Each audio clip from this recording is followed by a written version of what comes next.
Mazzara to second, and he has a leadoff double. Nomar Mazzara is the unsung hero of the Rangers offense.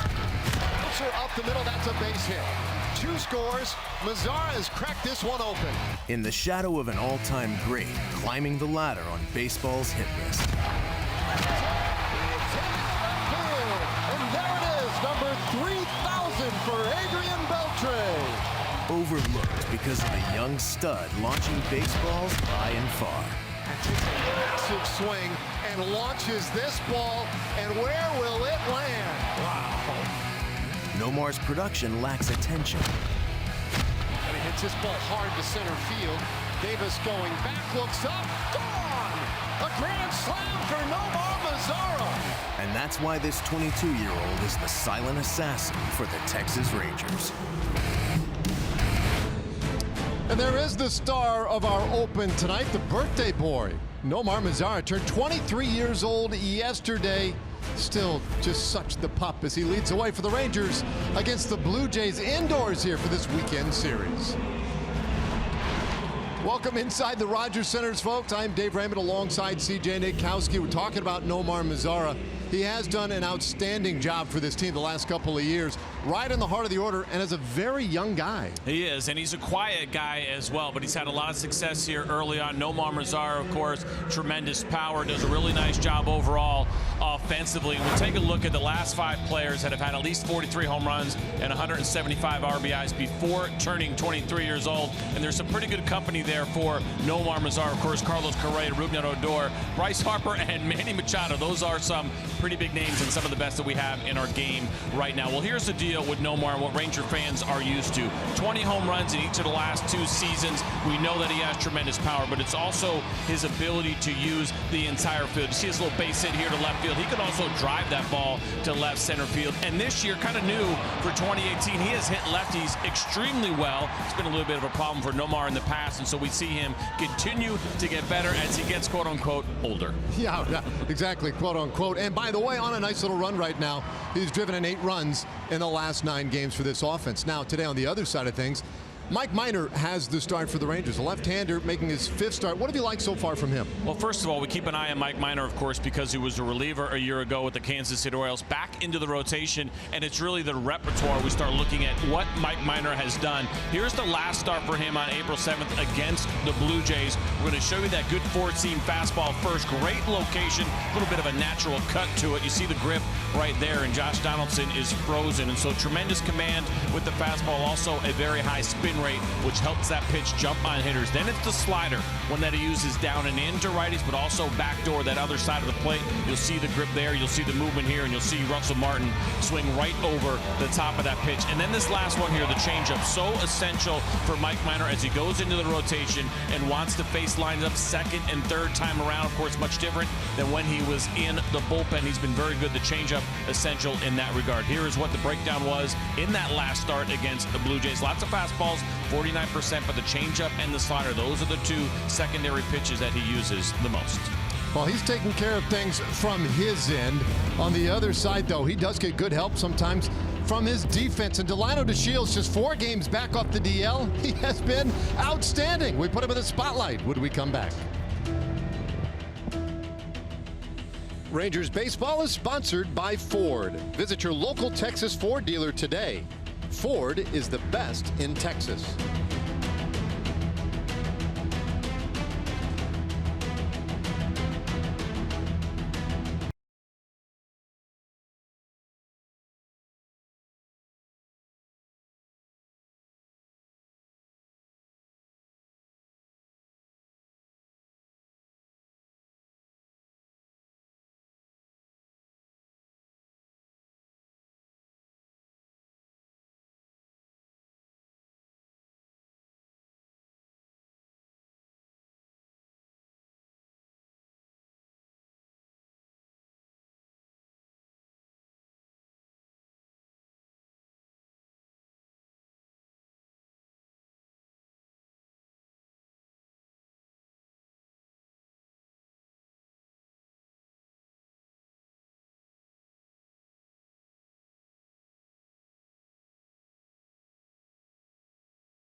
Welcome back to Canada, you hosers. It's springtime up here.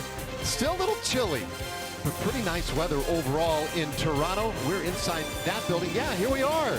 The Rogers Center, ready for game one of this weekend series with the Blue Jays. Time for our Shiner Box Spotlight. Talking about Delino DeShields.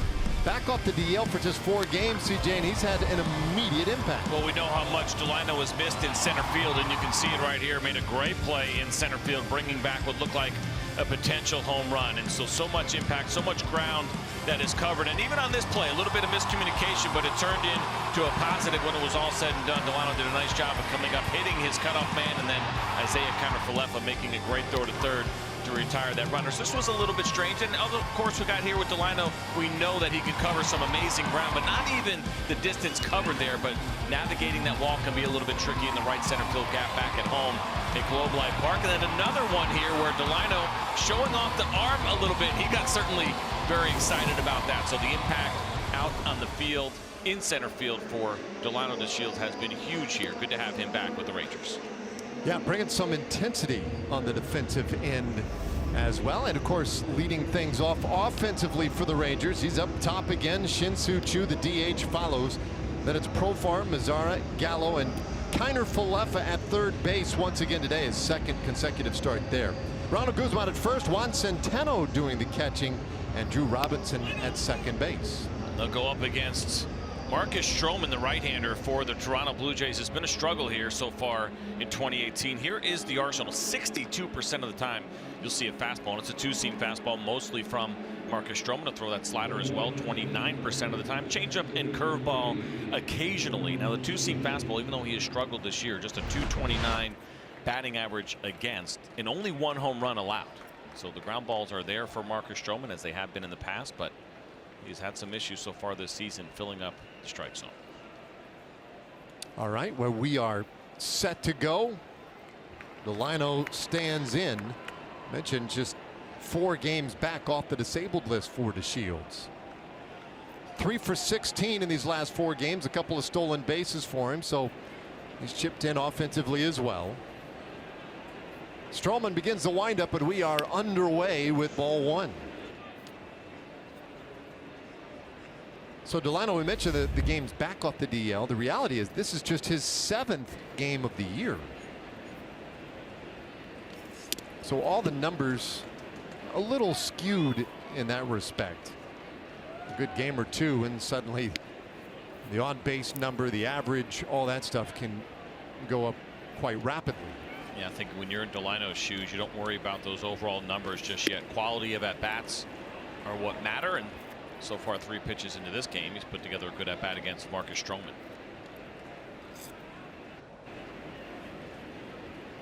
Stroman had trouble with strikes last time he faced the Rangers. Gets that one in there, and it's 3-1. And we mentioned it earlier tonight, but he threw 51 balls and 44 strikes in that last start against Texas, and he pumps that one in there to make it 3-2. Well, it's interesting. We mentioned Marcus Stroman throws a lot of fastballs, mostly two-seamers. That means he gets a lot of ground balls. Delino, 403 batting average on ground balls going back to the start of last year. We had talked about that a lot with him. And then when we asked him about it in spring training, well, I'm actually not trying to hit the ball on the ground. It was just kind of working out that way for him. This is an interesting matchup in that regard on the turf with a ground ball pitcher. Well, there's a bouncer left side. The long throw, not in time. DeShields beats out the infield hit. And just not a lot that Aledmus Diaz could do with that one. And that's exactly how you hit 403 on ground balls. That was the second best in baseball going back to the beginning of last season. The great speed of Delino DeShields, even though he did not hit this ball extremely hard and it was on turf, you get the top half of the ball and you take off out of the box the way Delino does, and there is absolutely nothing that Diaz can do about it when you have the great speed of Delino. So great start to this one. DeShields on in front of Shin-Soo Choo. And there's ball 1. So Stroman throwing some pitches early here in this one. .242 average for Choo coming into play, but Last 9 games, hitting over 300 at a 304 clip. Spoils that one into the seats, 1-1. Now the thing with sinker ball pitchers, a lot of fastballs from Marcus Stroman, really good ground ball rate. What you learn to live with sometimes with those kind of pitchers is some struggles with control. They're guys that, yes, they'll throw strikes, but also throw the 2-seam fastball below the zone and try to get hitters to chase. Well, that has been a real issue for Marcus Stroman this year. He is just not getting the chases that he has seen in the past. Good example of one right there, a changeup at 85 miles an hour, just off the plate, but chew not biting. That's been the issue here for Marcus Stroman. And what happens in those spots, if you force the pitcher to get in the zone a little bit more, it becomes a little bit more hittable. Stroman actually still struggling, only 57% strikes this year. 2-1. And that's ball 3. When you talk about some of the ways in which he has been hurting this year, the ERA second highest in baseball. His whip, that's walks and hits per innings pitched, 4th highest in baseball. Not good. And that is a borderline strike to make it 3-2. Yeah, and even though there was a strike, not exactly where he wanted it, so you can see Marcus Stroman here early on, a couple of full counts and fighting himself to get that fastball where he wants it. So the Shield's on via the infield hit. Decent lead. And he's going. The 3-2 pitch shanked over to the left side, out of play.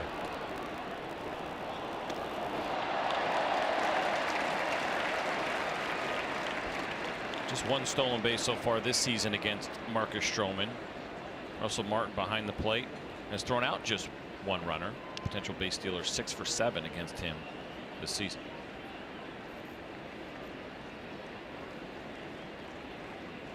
There he goes again. 3-2 pitch. That is high. So ball 4. The throw irrelevant. And men at first and second. You caught there just for a brief moment. Stroman pointing over to third base saying, well, wait a minute.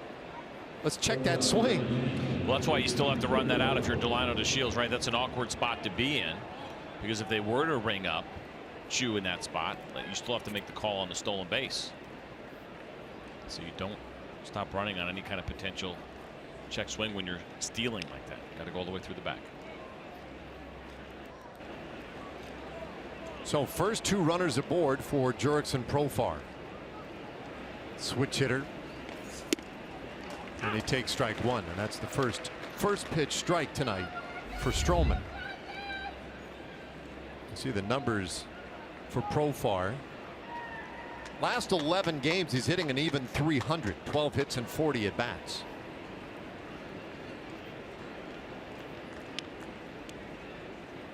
And you were talking about good at bats a moment ago with DeShields up there.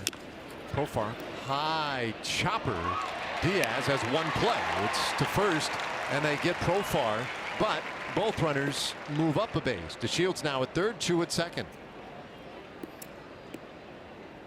You'll take this. Obviously, with Profar hitting third, you're not even thinking about a bunt or anything like that. But the ground ball, because it was topped so badly and had such a high bounce to it, there was zero chance that you're going to turn a double play. And so Blue Jays take their out at first, but not a bad exchange for the Rangers now, second and third with 1 out.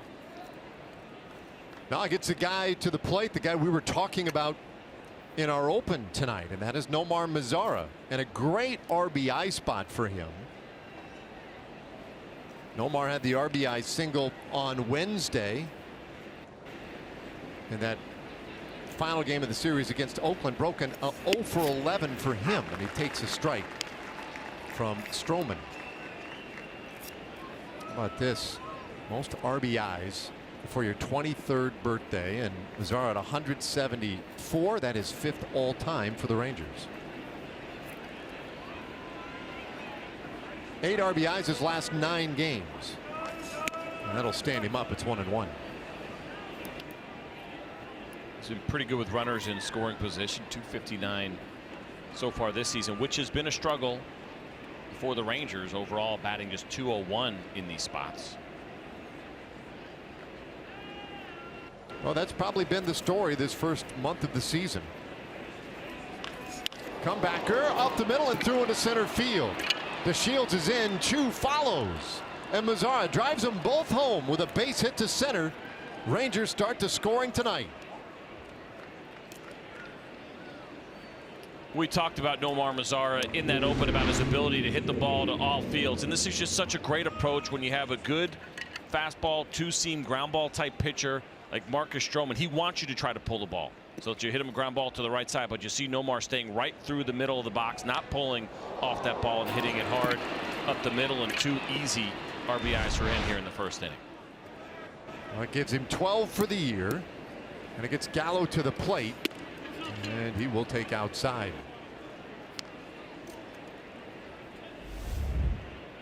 So the 20th pitch of the game already for Stroman, and it misses the plate. Not the bounce back effort that he was looking for, no doubt, in this first inning. Gallo had 3 singles on Wednesday, including a bunt. But he hits this one high in the air out to left field. Pierce looking up. It is gone. Opposite field home run for Joey Gallo, a 2-run shot. Rangers lead 4-0. Well, that is incredible to watch from Joey Gallo. Not only that it's home run number 8, but he continues to drive the ball the other way. As much as we see the heavy shifts on him, and Jeff Bannister was talking about this in the pregame and what he has seen from Joey Gallo. They wanted this ball away. It was still outer third, not on the corner where they wanted it, but not a terrible pitch. And that just gives you an idea how well Joey Gallo is swinging the bat and understanding his approach and the value of trying to go the other way. And he hammered that thing to left field. Base is empty now for Kiner Falefa, who takes high for a ball. There you go. Gallo more and more aware where the cameras are these days, which is fun. 1-1 to Kiner Falefa. Well, 8 home runs, most on the team. Continuing to put up good early season numbers. Gives him 19 RBIs. Meanwhile, Kiner Falefa has hit safely in 7 of the last 8 games. 11 hits during that stretch. It's 2-2. You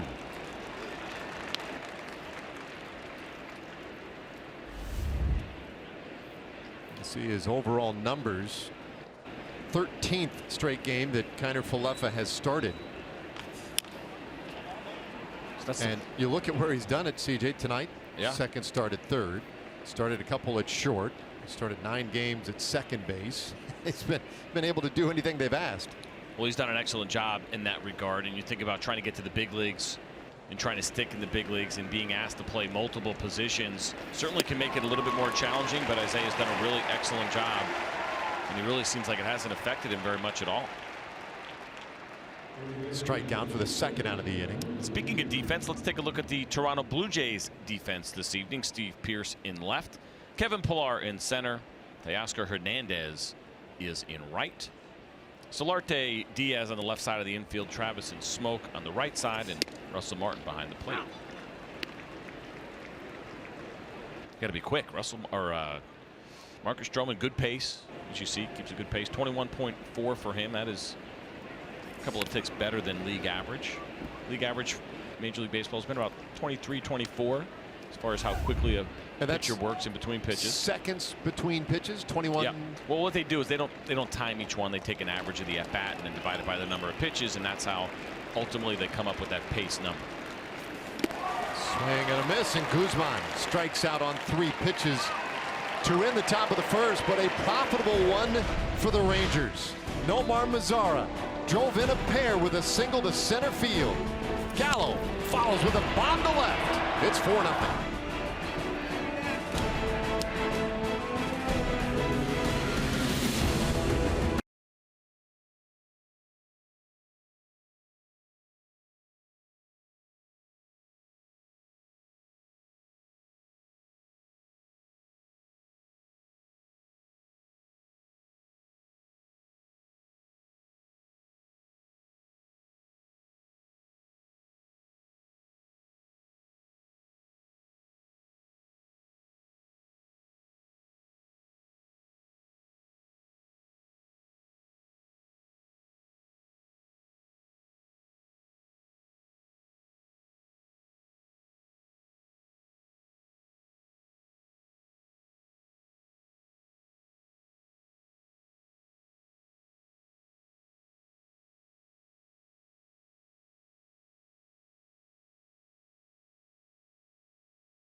Steve Pearce in the top spot of the order in left.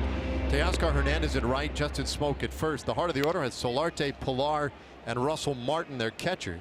Kendrys Morales, Devin Travis, and Aledmus Diaz, the shortstop, round things out for Toronto. They'll be going up against Mike Minor, and here is the pitch arsenal and what Minor has used so far this season. 42% fastballs, and that fastball for him sits around 93 miles an hour.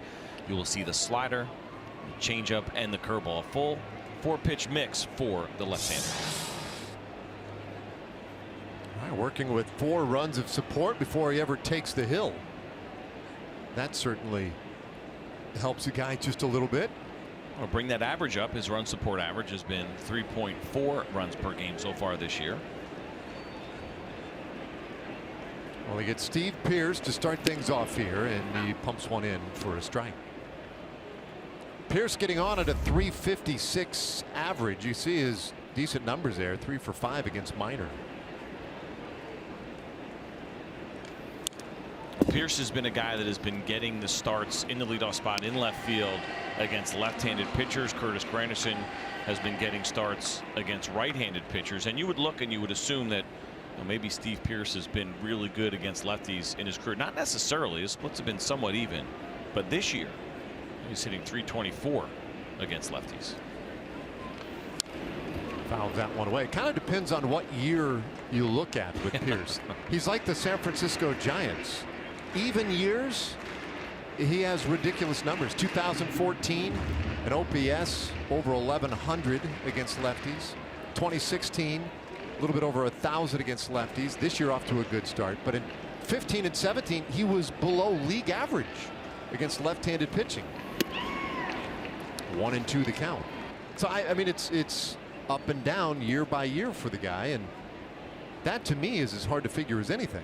And it makes it tough on the Blue Jays to figure out exactly how they want to use him. But they have decided to go ahead and go with that platoon split. And so far this year, as you mentioned, it's been one of those years where the lefty numbers have been really good. It's one thing when a guy has a steady track over the course of his career. So, okay, well, this makes sense. This is how we'll platoon him.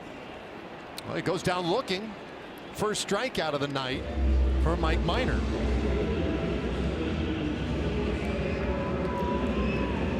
Tonight's Rangers defense is delivered to you by Chicken Express, and here who was playing behind Mike Minor, Joey Gallo in left, Delano DeShields in center, Nomar Mazara is in right.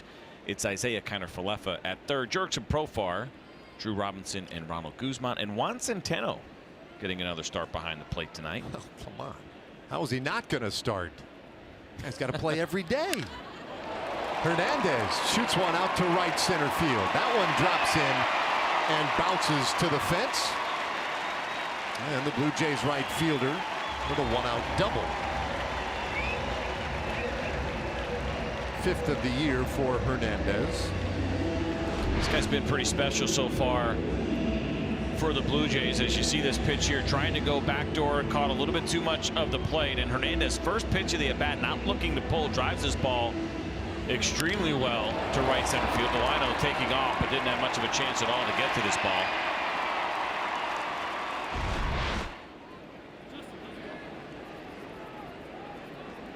So now he's out there in scoring position for Justin Smoke. Switch hitter who will bat right-handed here against the lefty Minor. Smoke's numbers overall this year, they're okay.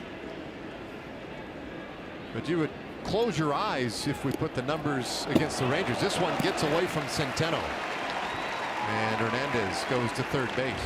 And that looked like a very catchable ball. I want to see a replay because I'm inclined to say pass ball. Well, you want to see if whether or not there was some confusion here, and based on the way that Centeno went down for it, that might have caught him by surprise. He didn't get in that blocking position. We know he's a very good defender, so there may have been some confusion there with the runner on second base, but with the ball being in the dirt, that's going to be a wild pitch every time. So Hernandez 90 feet away. Infield is back.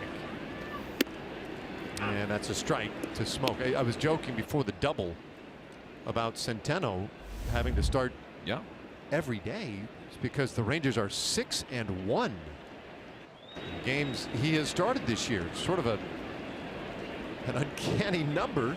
He was in there Wednesday when they won the finale against Oakland. A bloop out to right, and it drops in, base hit. So Hernandez will touch the plate. Toronto enters with a run in the bottom of the first inning.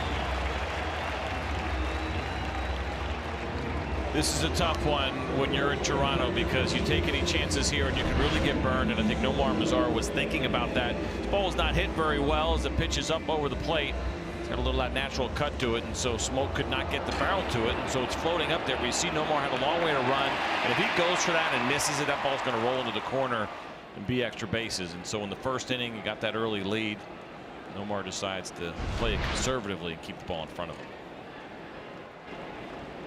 So even when Smoke doesn't hit the ball well, he still does damage against the Rangers, and now Solarte rips that foul. You were mentioning Centeno and the great record that the Rangers have had, 6-1 in his starts. Jeff Bannister talked about that a little bit in the open, or in our meeting today, and he did, you start to go and say, well, what's really happened? And not that he wants to take anything away from Juan Centeno, but he said, we scored more runs in those games. We pitched a little bit better. He certainly doesn't want it to be any kind of slight on his starting catcher, Robinson Chirinos. And then he also said, with this start, looking at the next 2 days, which are day games, 4 o'clock tomorrow, 1 o'clock local time on Sunday, that he didn't want to put Chirinos in that spot where he was going to go night game, day game. So he said Robinson Chirinos will be catching the next 2 here in Toronto. 2-strike pitch to Solarte is inside, 1-2 the count. And I don't think, we always have to be careful so early in the season, but it is interesting, I think, to look at the ERA depending on which catcher you've had. And so for Mike Minor so far this year, 4.91 ERA in the 11 innings that Juan Centeno has caught him, 2.70 ERA in the 10 innings that Robinson Chirinos has caught him. So a little bit better with Chirinos, but again, it's only been 21 innings. We don't always go into much depth on that part of it. Now, teams keep track of catcher ERA. You keep track of the pairings ERAs. As a former pitcher, sure, did you feel like there was a discernible difference a lot of times for you with depending on who was catching? Well, I think it's something, first of all, that has to be earned. I don't think you do it with a young pitcher. I think it's really dangerous to allow a young pitcher to dictate who he likes to throw to. But certainly, when you have 2 catchers, there's a really good chance that there may be one guy that you're more comfortable with. Think about all those years, the big years for the Yankees and Jorge Posada. A lot of people like throwing to the backup as you see a good changeup there from Mike Minor to finish off Solarte. Take a look at this changeup here. Mention how important this was in our open. Good finish on that pitch down. But you get in that spot, right? Remember Posada? I use him because I think there was a bulk there where Yankee pitchers loved really throwing to their backup catcher. Jorge Posada was a really good hitter and a good catcher, maybe not a great catcher. And guys like throwing to John Flaherty or Joe Girardi, whoever else was there. But you got to have your guy. Jorge Posada's got to start for you in the postseason, whoever it is, right? Whoever your starting catcher is, and so it can be dangerous, I think. Personal catchers, Greg Maddux and Perez, right? Eddie Perez, all those years in Atlanta. Another example of having a personal catcher that worked. But I just think it's a little bit dangerous. You have to be careful. Yes, you can get more comfortable with a specific catcher, but that guy might be hurt, might need a day off, and so you got to make sure you don't become too dependent on one catcher as a pitcher. My opinion. Minor pins one on the corner there to Pilar. Kevin Pilar, the center fielder, batting 5th. You see the average a smidge under 300 for him so far this year. 2 outs and Smoke, the runner at first. It's 2-1. I just think it'd be interesting. Take a handful of pitchers, and I'm talking about guys who do not have a personal catcher, and ask them, hey, is your ERA better with this guy or that guy? I bet they would have no idea. Fly ball center field. That one carrying a little bit well. DeShields can't get it and loses his footing. Smoke around third. They'll send him to the plate. Here comes the throw.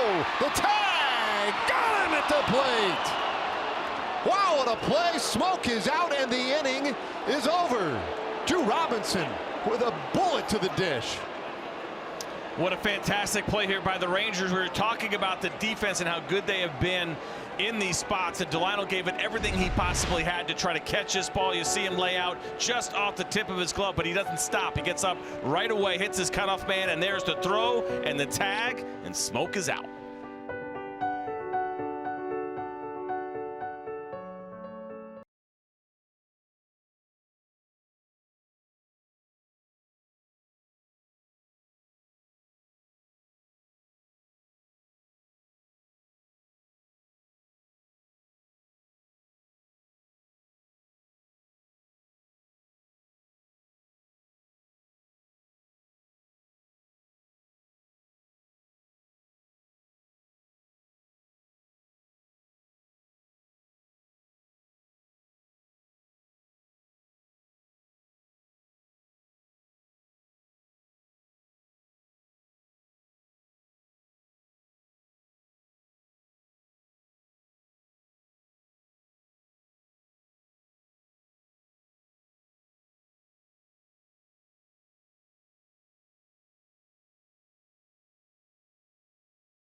It's 4-1, and that bottom of the first ended with some excitement as we see Delino DeShields make a great effort at this ball, but get up right away. And so important, the double cut. You see Drew Robinson there backing up Jurickson Profar in that spot, and that's why you do it. The throw was a little bit high, but you have your second baseman right behind the initial cutoff man in Profar, and it's a good exchange and a good throw, and a really nice job by Juan Centeno to get back and tag out Smoke just in time. You see how close that play is.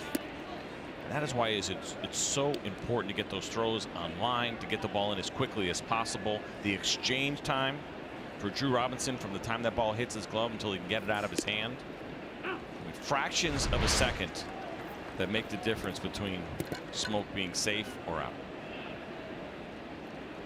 That was an exciting play. Yeah. 2-1 to Centeno. Boys, as a pitcher, what kind of a boost is that for you? It's pretty exciting. Yeah, it's got to be. A guy just squared you up, hit the ball pretty well to center field. Delino was playing a little bit shallow, but good defensive center fielders with speed can certainly do that. And you feel good about it. There was some hard contact. A couple of balls hit decently. You had the Hernandez double and then the Pilar double. So you get off the hook in the first inning with just a 1-run allowed. 2-2, and Centeno gets a piece to stay alive. You know, one of my pet peeves sometimes watching defenders is you'll see guys lay out for a ball and kind of stay there for a little bit.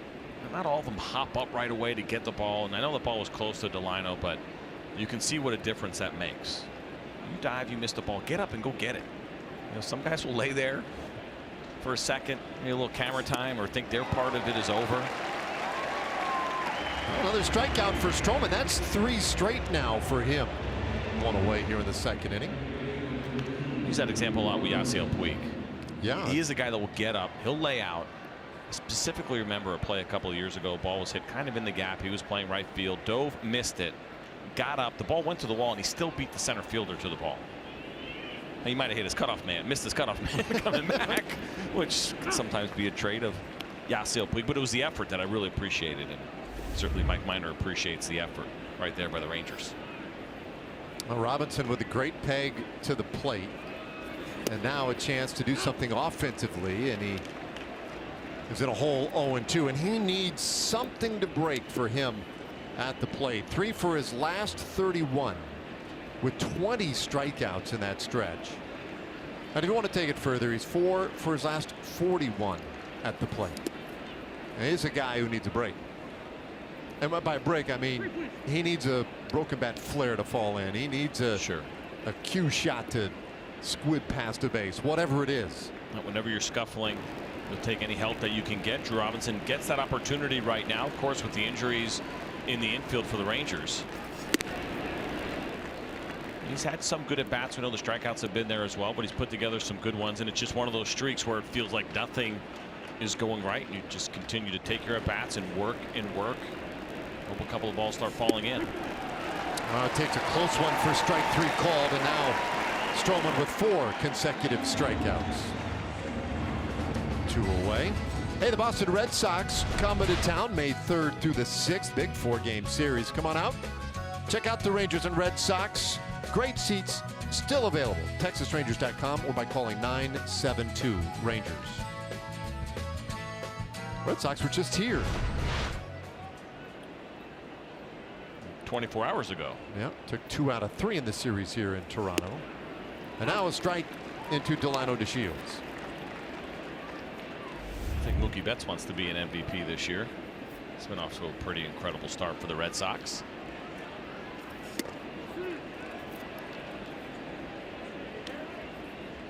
One and one on Delano. Yeah, well, I mean he's turned in an outstanding first month of the season, and you know they're getting contributions from all over, as you do in these kinds of situations when teams win as often as the Red Sox are winning. It's usually because just about everybody's hot at the same time. 2-1 pitch is grounded to shortstop, and it's going to make for a quick 1-2-3. Top of the second inning for Stroman. He bounces back nicely, but the Rangers still lead 4-1.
Is sponsored by GMC. Visit your local GMC dealer today. All right, Mike Minor ready to go here in the second inning, and right before he is to deliver, time called. Russell Martin will lead it off, and Kendrys Morales and Devin Travis. So I wanted to take a look at the difference and show you guys what Mike Minor has done. The adjustments, the fastball usage down, the slider usage down, but it's the curveball and the changeup that he's throwing more. That adjustment, of course, coming out of the bullpen a year ago with the Kansas City Royals, and that's the difference in pitch usage from a year ago for Mike Minor. And the changeup and the curveball make a lot of sense. The slower of the off-speed offerings. Martin drives one out to left center field, and that one bangs off the fence. Russell Martin cruises to second with a leadoff double for Toronto. Third double of the night already here for the Blue Jays will take a look at pitch, and pretty well located down. You know, when Mike Minor throws that fastball, will have a little bit cut back to it. He doesn't have the natural sink. He's got the good hard fastball. That cut got him in trouble a little bit as he came back over the plate. And Russell Martin came into this game really struggling against left-handers. Just a 111 batting average for him. A leadoff double. And now Morales. And that one way in and gets away from Centeno, but he recovers quickly to throw to third. Got him! We saw this a lot during spring training, but Centeno is cat-like back there when a ball gets away. What a play. And Russell Martin is kind of hoping that they'll take a second look at this. Here's the slider. You'll see it down in the dirt. Very difficult pitch to block. You see how far in front of Centeno that thing actually bounced, but he does a nice job of getting up quickly. There's the throw. It's there in time. The question becomes whether or not that right hand got in on the bag for Russell Martin, and it was close. It may be worth challenging. Watch the right hand. It looks like it may have gotten in there. Whew, that is close. And John Gibbons being asked to make a decision one way or the other, and he is going to challenge it. It felt like it was longer than 30 seconds, didn't it? I mean, aren't they supposed to make that decision? I would say this. It was very, I mean, that did seem like a long time to make that decision, and I did notice it. Plate umpire Mike McClinsky was over there encouraging him one way or the other. Hey, you tell me, we gotta move. But I would say this, generally speaking this year, if you notice, I feel like both sides are much quicker at making that call. I think they feel the pressure a little bit of making sure that they get it in on time. Certainly the commissioner has wanted this process to go a little bit quicker, a little bit more efficiently. The crowd here at Rogers Center believes that Russell Martin was safe. Russell Martin cheering on as well, believes that he was safe. Well, we'll just have to see what New York thinks. Yeah, the only thing I'm wondering a little bit on this is whether or not Isaiah Kiner-Falefa, of course, is now over at third base with Adrian Beltre. I'd be curious on Jeff Bannister's opinion on this. Should he have let that ball get a little bit closer to the bag? A lot of times there's a tendency to want to reach for the ball and then go back and tag a player. Yep, indeed, they overturn it. It happens a lot at second base. I had this conversation with Bandy last year about middle infielders on a steal or whatever the play is at second base on a tag play going up to the ball as opposed to letting the ball come all the way to the bag. It's going to be quicker. The throw is going to be quicker than your tag if you're reaching out and trying to bring it back. Now, if the throw's not on line, of course you have to go get it. But if it's on line, should you let that ball carry a little bit more until it gets to the bag? It's hard to tell on that one, but I'd be interested in his opinion. There's a strike to Morales. I believe that goes as a wild pitch the previous play. So Martin is at third on the wild pitch. Yeah, I was actually looking for that in the replays with Kiner-Falefa to see like, did he go stab out for it to bring it back? He didn't. Close. You know, I mean, and I don't know. It was harder to tell how far he could let that travel. Because it looked like he had the glove basically over the bag. And you know, just took it and tried to get the tag down. But you're right. They're one of the great examples. Maybe the biggest, most impactful examples of that was the Dave Roberts stolen base was 2004 against the Yankees. Jeter went and got the ball and brought it back. And that's why he got the stolen base and why the Red Sox came back to win that series. It's a swing and a miss. And Morales strikes out.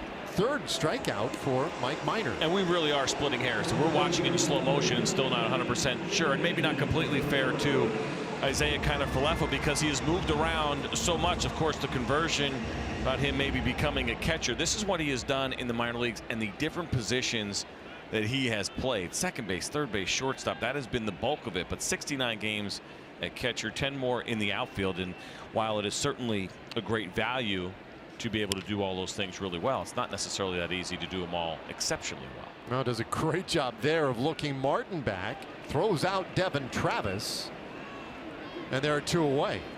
And I want to be clear, we're not picking apart and saying that he did anything wrong. It's just something that comes up on those kinds of plays. And when you're playing second base and shortstop and third base your first couple of weeks in the big leagues, it's a lot on the young man. This is his second start. at third base in his big league career, so handling it well so far. Martin still at third with 2 outs now for the 9th place hitter, Aledmys Diaz. And Diaz comes in with a 191 average. He takes very high.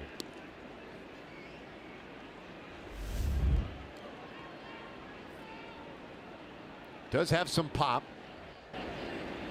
Rangers play him more or less straight away. Fouls this right back at us. Holy mackerel. What are you kidding me? Well, missed us by a hair.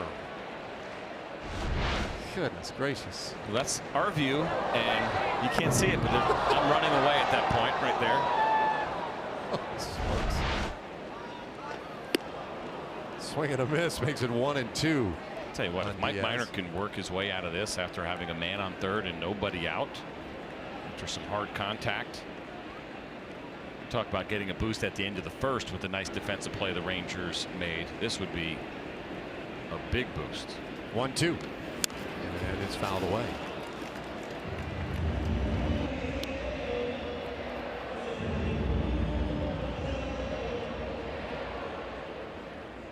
.30 pitches in. For Minor, his 5th start of the year, a 1-1 record, a 3.86 ERA.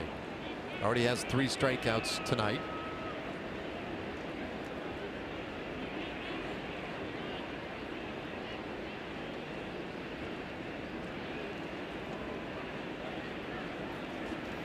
And it's 2-2.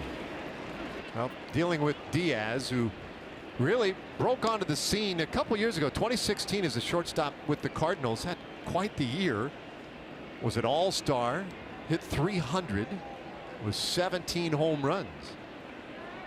But then last year took a little step back, and Paul DeYoung really stepped to the fore for the Cardinals, and it made Diaz expendable. Uh-oh. Inside, that one got him on the hand. Well, he started to offer at this pitch, and certainly no intent at all from Mike Minor, and that's what's going to be interesting. Jeff Bannister's out on the top step because he wants to know whether or not Aledmys Diaz swung at this pitch. See it there, and the question becomes whether or not did he offer, did he hold up? And the umpires are saying yes, he did. Let's watch it from the side. Yeah, he did. Now I think what Banny is having them take a look at, they just want to make sure it didn't catch the bat first. If it catches the knob, and he is going to go out and talk to the umpires, ask for a review. Now he has to be very specific about what he's asking. You can't ask, of course, check swing. That's not something that's reviewable. So my guess would be that Banny thinks maybe that caught the bat first. It's got to be it, right? Yeah, I mean, I guess. There's nothing else. The check swing is unreviewable. It's a judgment call. And not to mention the fact that he checked it up. I mean, I don't think there's any question about that. So I think his thought was maybe that it hit the handle just beyond the hand. It's hard to tell, right? Because the wrap on the handle is blue. The batting gloves are blue. I mean, I think there might be a little something there. Here's my problem. Can you legitimately see that on review? And I don't know that that's going to be obvious enough to be overturned. It would take super slow-mo. I think that's probably the only way. We had a pretty good look at it right there, but without a super slow-mo, you can't exactly tell. And a couple of extra looks in that replay review booth in New York that we don't always get to see. Second Ford review of the inning. We have Martin, who was initially called out at third and then ruled safe. And now the question is, did that ball hit Diaz on the hand? It did.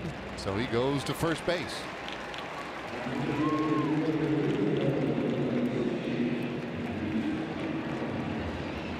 Okay, so runners on the corners, and now the top of the order here is Steve Pearce heads in. Minor getting a couple of warm-up tosses in.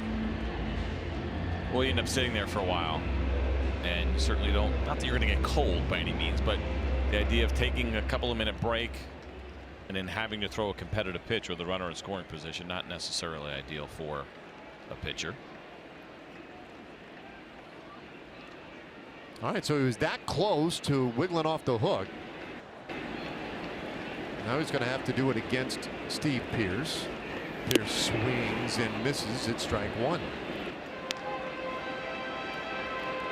We were talking earlier about Pearce's oddity, and then on the even years he seems to be a killer against left-handed pitching.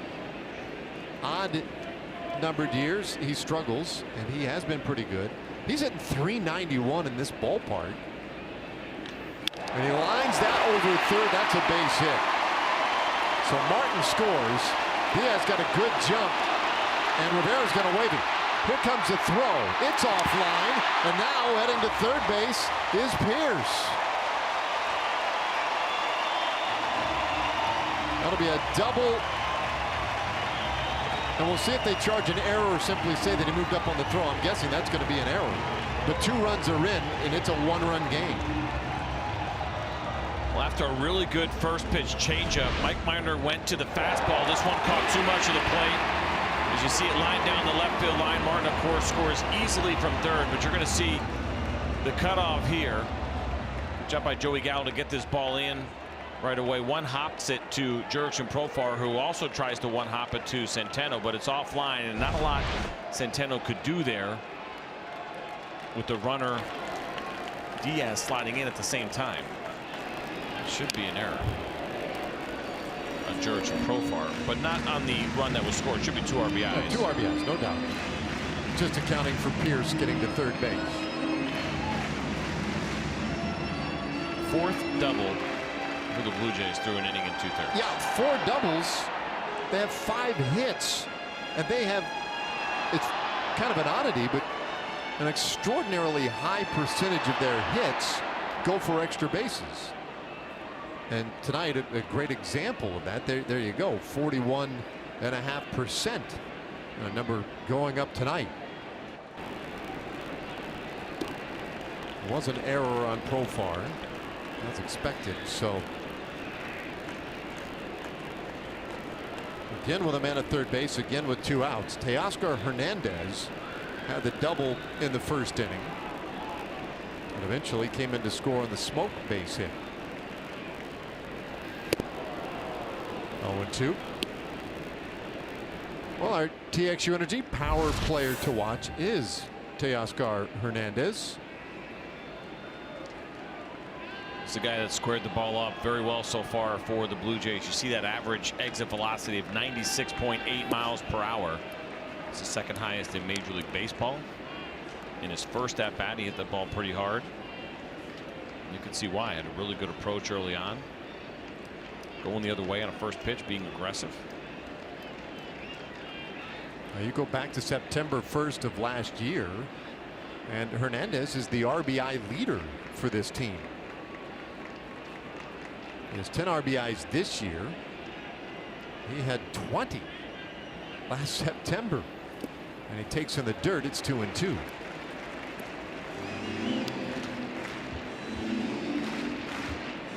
This guy that came over at the deadline from the Houston Astros, the Francisco Liriano trade.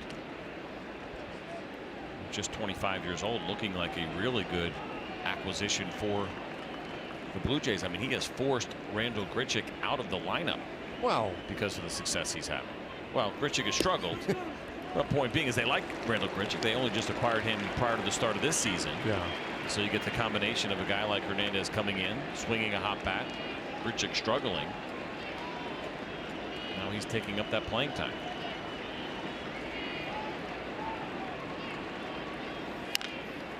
Roller left side of the infield, picked up by Kiner Falefa, and the inning is done. But the Blue Jays scored a couple of runs, a frustrating 2nd inning, and it's a 1-run game.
for Built for Baseball, brought to you by T-Mobile. Ronald Acuna Jr. What a second game for him in Cincinnati.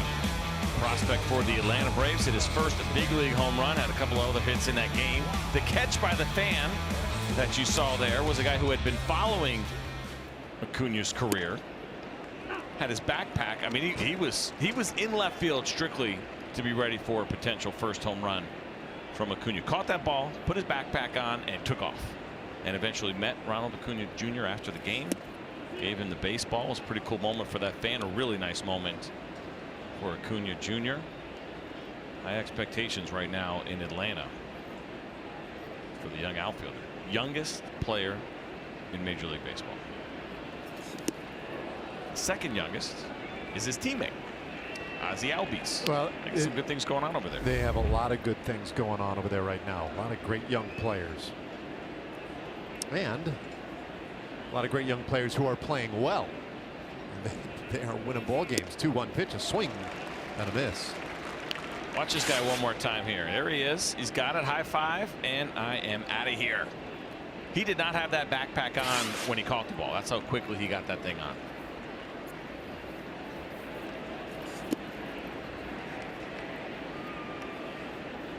Full count on Chu.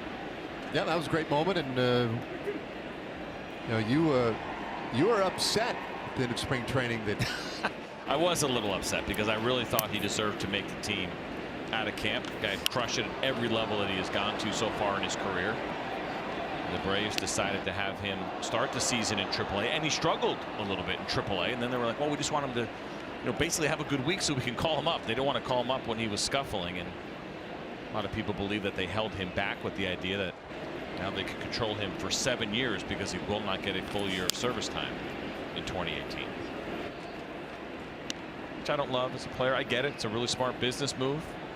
Fans like it, right? Better chance that that player is going to be around longer, even though you miss him for the first couple of weeks. I think the fan that understands the business side a little bit more and doesn't believe that the Braves are contenders this year are on board.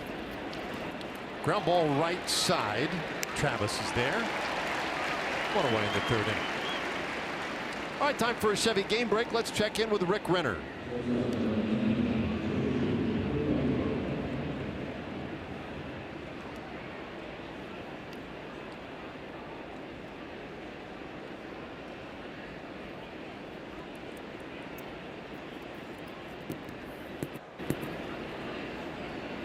All right, thanks, Rick.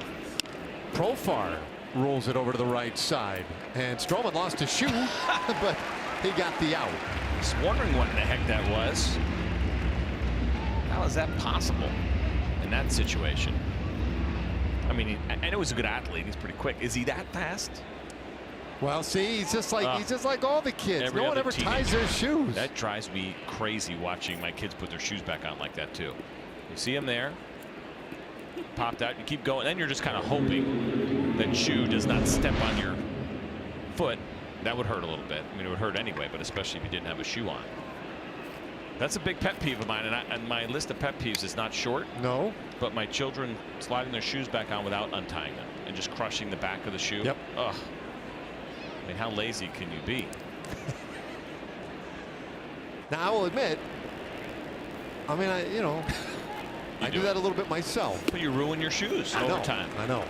But I don't want my kids to do it, right? So Yeah. I'm happy to jump them. Yeah.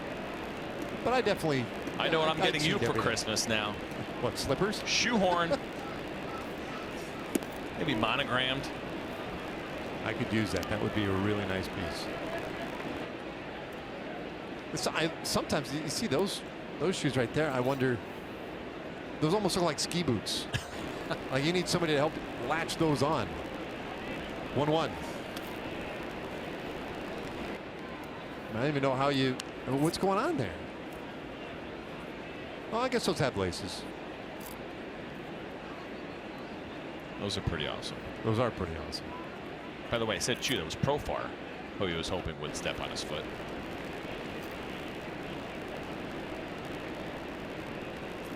Although, in your defense, I'm sure he didn't want Chu stepping on his foot either. That's a good point. And that would be really weird. He ran out of the dugout. Leads you to the question: who would you least likely to have want to step on your foot for the Rangers? And Joey Gallo seems to be a pretty easy answer for me. Bartolo would be in that list somewhere. That's a good point. 3-1 to Mazara. Had a big 2-run single in the first inning. Hits this ball hard into right field, and maybe too hard. He'll round first and go to second, and he'll be in there standing with a 2-out double. Yeah, you bring up a good point, right? Off the bat, he hit that so hard, and on the turf, knowing it was going to get to the wall quickly, you worried about whether or not this was going to be a sure thing double, as you see the fastball miss, trying to go away, leave it out over the plate. But because look where Hernandez is, he's actually pretty far off the line, and that's what made this an easy double for Nomar Mazara. And interesting, because we talk about his ability to drive the ball the other way, so they actually had him shaded, not to pull, but to hit the ball the other way. There's Hernandez, the right fielder. So now Gallo, and that one runs in for a ball.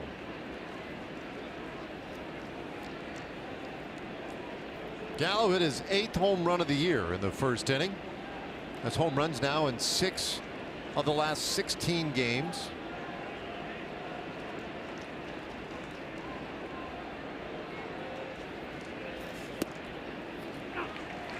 One and one to count. Now Gallo has a runner in scoring position out there in Mazara. You were talking earlier about the numbers overall for the Rangers with runners in scoring position. They have not been good. Mazara at a similar spot in the first, came through with a single. That was his 8th hit with a runner in scoring position. Well, Gallo has 7 hits with runners in scoring position this year. Second now only to Mazara, the guy he could drive in right here. And came in to this one hitting .318 in those spots, and we know Joey Gallo, the average maybe down a little bit, but when it matters, he has really come through. And at the end of the day, that's what is most important. 1-2. There's a line drive up the middle, but caught. Well, Edmus Diaz positioned pretty well for that one. That's really annoying. I mean, really annoying for Joey Gallo as he squares a ball up and hits it right back up the middle with Nomar Mazara on second base, and that turns into an out. Since when? Not fair.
Three, 4, and 5 hitters for Toronto, and Minor sneaks that one past Smoke for strike one. Smoke had a base hit, drove in a run in the first.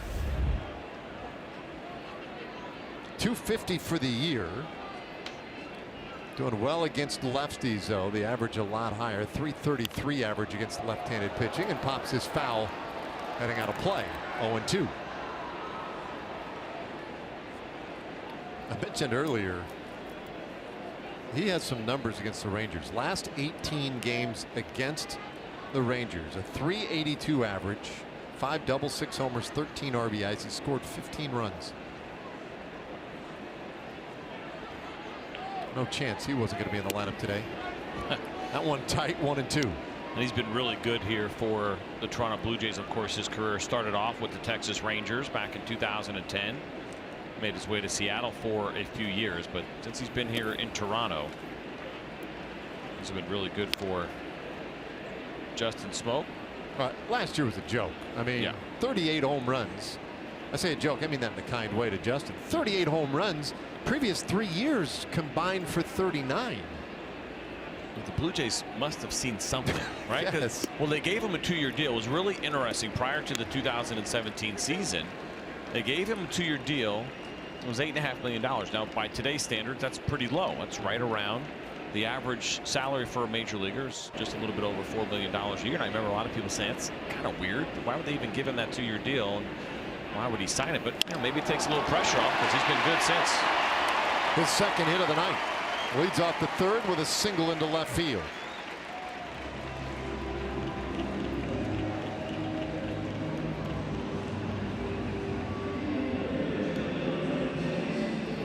Take a look at this pitch here from Mike Minor.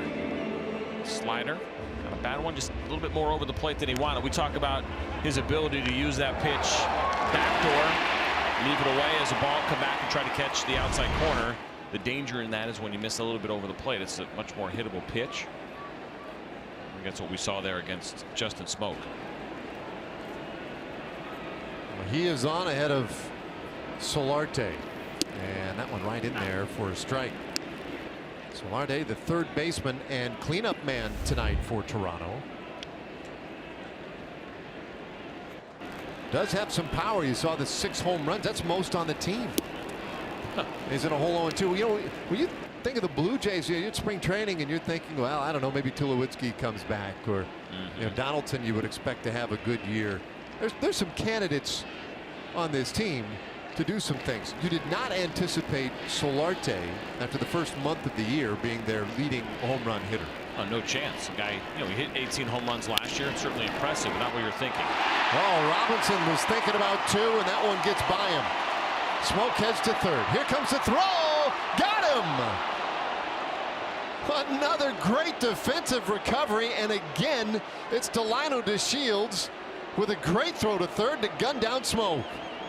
This is really getting to be unbelievable with Delino DeShields. Word has not gotten out yet, and he's been a good thrower. You cannot run on him. He's done an excellent job so far. This will be his 3rd assist of the year. He had 2 all of last year.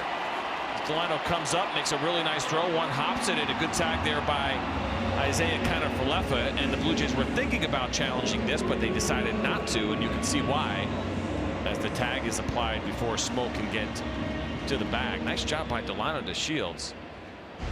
Yeah, that's his 4th assist because he had one earlier tonight. What am I? Yeah, that's right. He had 2 back at home in those 4 games. 2 more today. Amazing. So I got 2. He had 9 last year. Apologize for that. Delino, didn't mean to cut you short, which was a season, or excuse me, a career best for him. He's done a very nice job in that regard so far this season. And it's only April, but really for him, it's like the 2nd week of April. Yeah. Yeah, this is just the 7th game of the year. So he has 4 assists in less than 7 games played now. He's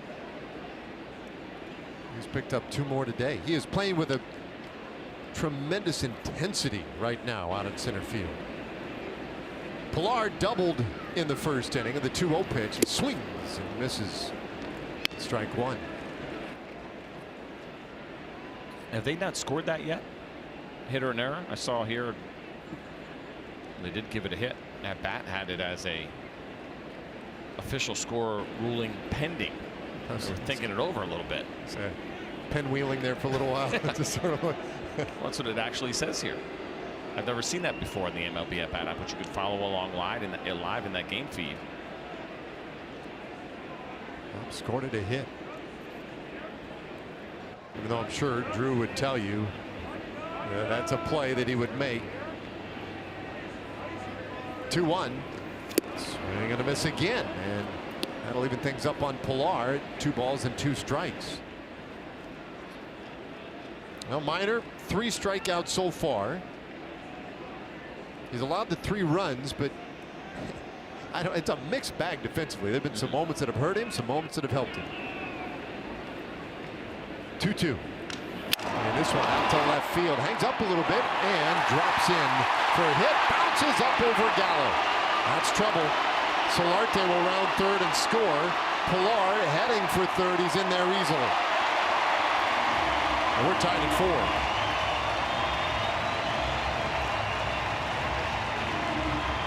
And now you see a little unfamiliarity with the turf. And that's fair, and it's difficult for Joey Gallo. You put him in the outfield now, and of course we know he can play third, he can play first, he can play in the outfield. One thing you really don't have an opportunity to practice when you bring a player into a new outfield is these kinds of plays, right? You go into Boston and you can hit balls off the green monster, and you can hit some ground balls on the turf and different ideas, but you're not really hitting these lofty fly balls that will bounce really high, and Joey Gallo ends up just missing that ball, and certainly the bounce caught him off guard. He was not expecting that high of a bounce on that hit.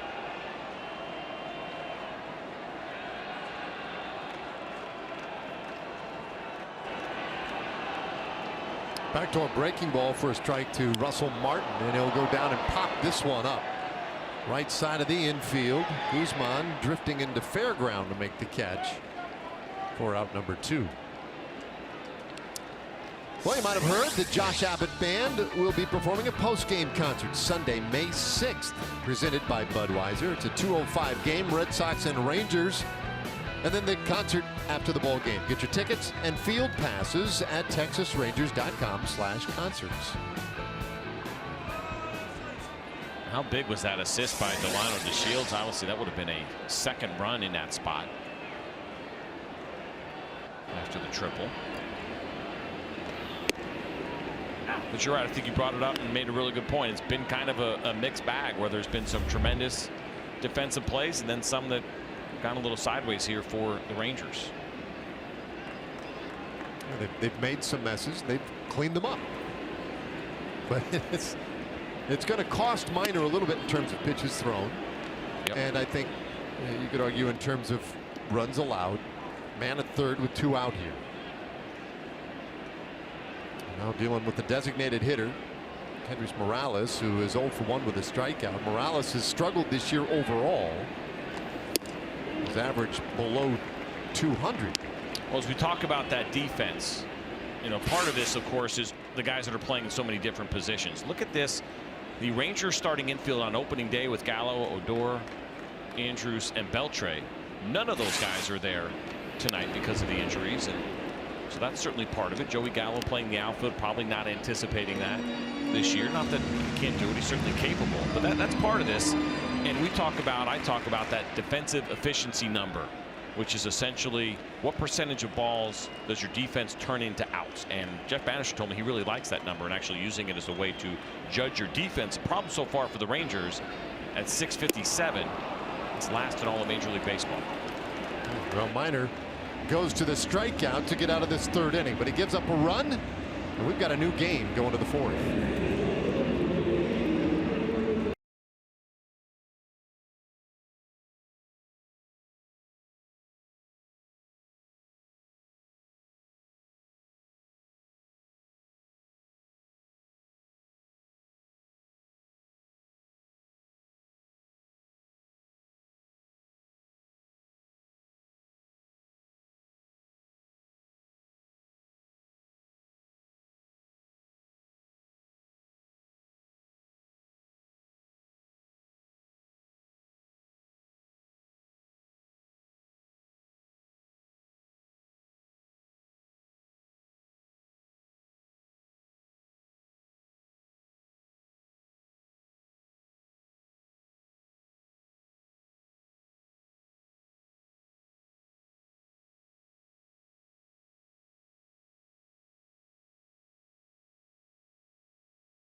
week ago here at the Rogers Center. You see the CN Tower high above there.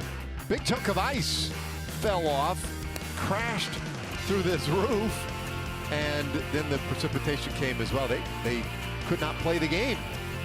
Something you would never expect to see here. You assume that you will play baseball every time, or any other sport, or any other concert that's scheduled here because of the roof. And really scary. Did you see those signs walking over today? That's coming across the bridge right here by the Rogers Center, and something to the effect of, like, heads up for falling ice. I'm like, well, that doesn't help me at all. There's no way you're going to know one's coming at you. Well, this ball hit out to left field. We're going to hang up for Pierce. Painter full left for the first out of the fourth inning. Is anybody else going to see it? Like, oh, hey, look out. There's no way. Super scary. This was a few years ago. I was in Milwaukee, and they were having a little trouble with their new ballpark, and that roof, and a little piece of styrofoam or something had fallen, off the ceiling and down onto the playing field, and that caused a little pause and play for a while. And Bob Uecker was on the radio. Don't worry about it, folks. That thing couldn't have been more than 200-300 pounds. It was just a tiny little thing. High fly out to left. And again, easy play for Pierce. 2 gone. Seems like a good time for a word from our friends from Southwest Kia. $250 down, $250 a month or less on select new Kias in stock, only at southwestkia.com. Well, that's 2 very quick outs now for Stroman. And here is Juan Centeno. In fact, really, since that bumpy ride in the first, Stroman has been very good. He gave up the home run to Gallo in that first inning to make it 4-0. Since then, has retired all but 1 hitter, and that was Mazzara with the double in the third. He jumps ahead of Centeno here, 0-2. The guy he struck out in the second.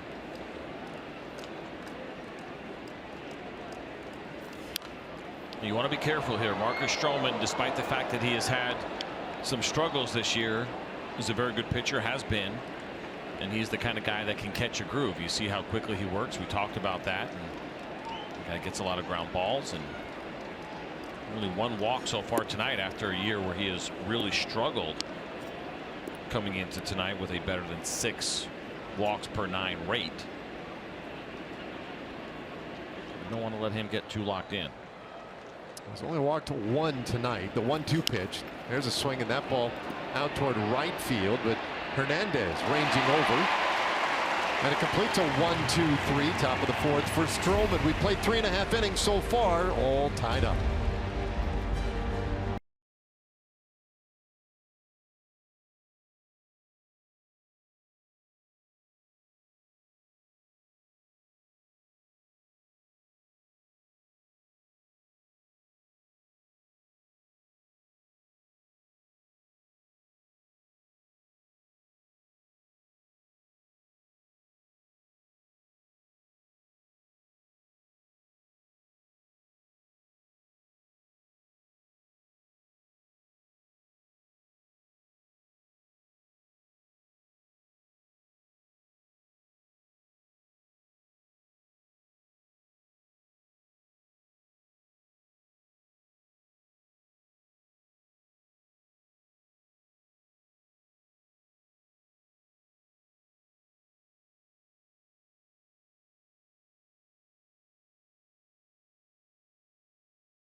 For legendary moments.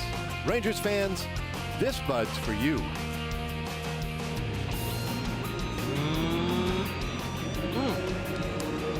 Bottom of the fourth inning, all tied at 4. Rangers and Blue Jays. Take a look at what Mike Minor has done with the pitch usage. We've talked a lot about it. The fastball usage down, but the slider and the curveball, changeup, all the off-speed pitches. Well, I shouldn't say up, the slider down a little bit, but the changeup especially. And the reason for that is that he's looking at an all right-handed lineup, and the changeup really effective for left-handed pitchers against righties. There are 3 switch hitters in there, all batting right-handed tonight, so not surprising to see the changeup usage up for Mike Minor. There's one. Travis grounded out in the second inning. Fouls that one off to make it 0-2. Slow start, the 153 average, but he did homer yesterday off Chris Sale. Well, that one bounces away. 1-2 the count.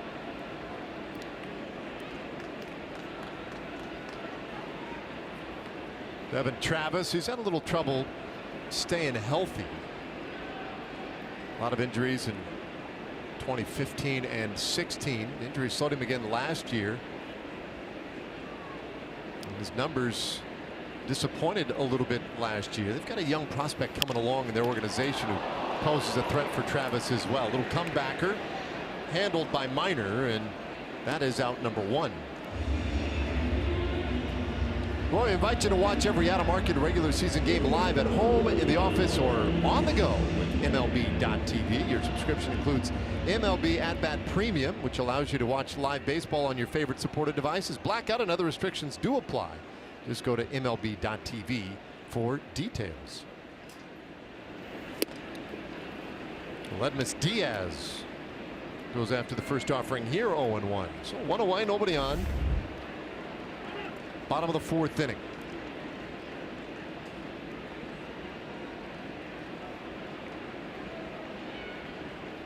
Minor a little bit like Stroman. I mean, he gets it, he's ready to go.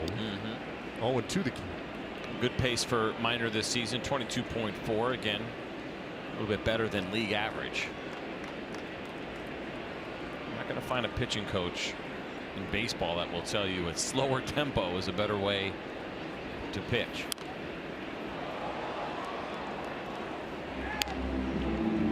Think long, think wrong. Yep. Just the idea too of keeping your fielders, defense behind you sharp into the game, keeping hitters on their toes. They hate when pitchers rush too much. 0-2. Yeah, I would think there's like a, I don't know, just an understood aggression that you feel on the other end too. Yep. When a guy, a Bulldog's got it up there and he's ready to come after you all the time. Ground ball second base. Robinson squares it up, takes care of Diaz. 2 gone. And now back to the top of the order. Well, the best start this season for Mike Minor was against the Blue Jays. That was back on April 7th in Arlington. Went 6 innings, allowed a run on 2 hits. He struck out a season high 7 in that one. Pitched really well in that 5-1 Rangers victory. Today has pitched well, but as we mentioned last inning, it's just been an adventure the way this one has started. Some wild plays, and sometimes that defense has hurt him a little bit. That's the other thing, an economy of pitches, 93 pitches in that start back in Arlington. High fly down the right side, foul and out of play.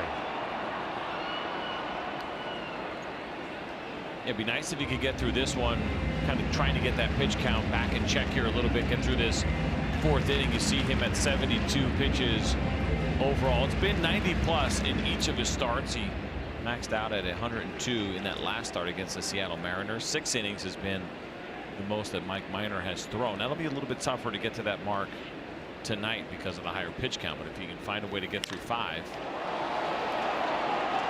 High fly out there to DeShields, waiting. That completes a 1-2-3. Bottom of the 4th inning for Minor, his first perfect inning of the night. Well, we go to the 5th as we head toward dusk here tonight in Toronto.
Rangers and Blue Jays opening game of this 3-game weekend series.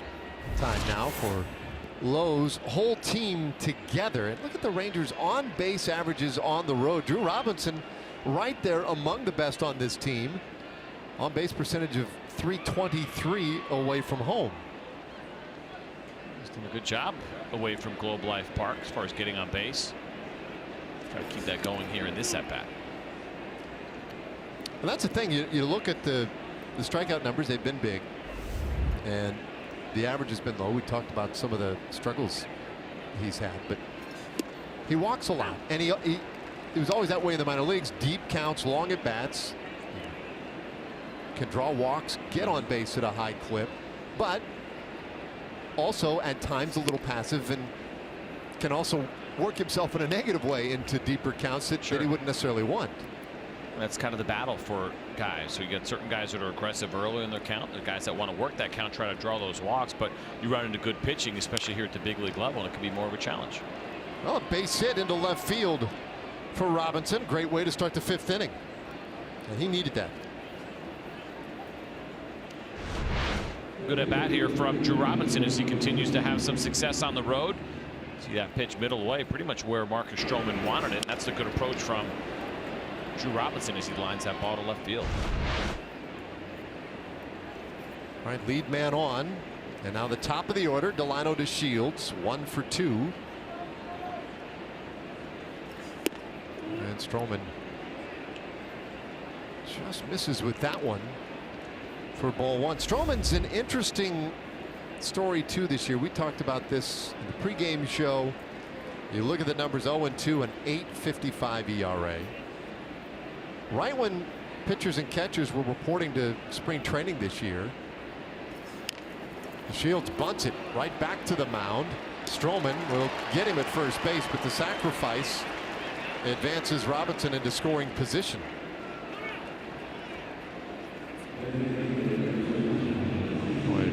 1-3. What was that 1-4? I didn't see. I believe it was 1-3. I put 1-3.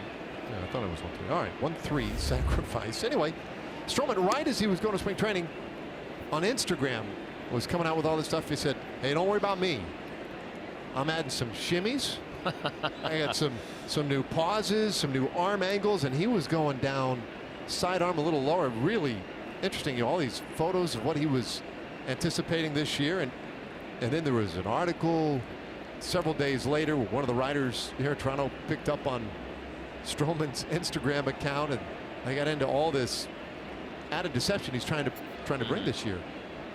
By the end of February, he was shut down with shoulder problems. Bouncing to third base. Chu is retired.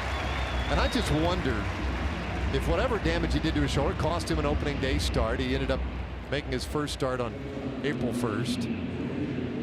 Whatever it was, it caused them to shut him down just a little bit during spring training. Whatever it was that he was doing with the different mechanics and everything else, I wonder if that's part of what has happened this year when you look at some of the disappointing numbers for him. Could be part of it.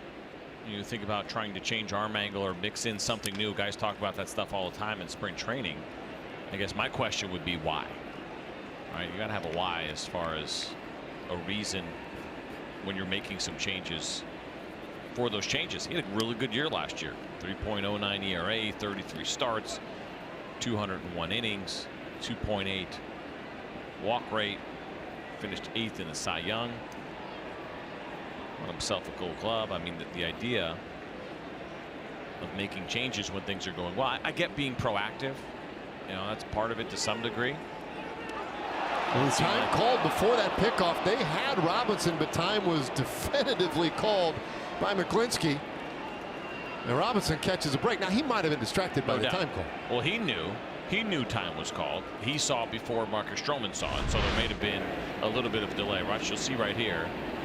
The time's going to go up before. It's close. And you're right, Drew Robinson probably caught a break there, and part of that break meant getting a glove to the helmet. That doesn't feel like a break. 0-2 on Profar. But yeah, I think it's fair. to ask that question, kind of wonder a little bit the adjustments you were making or the changes you were trying to make or new things you're trying to add.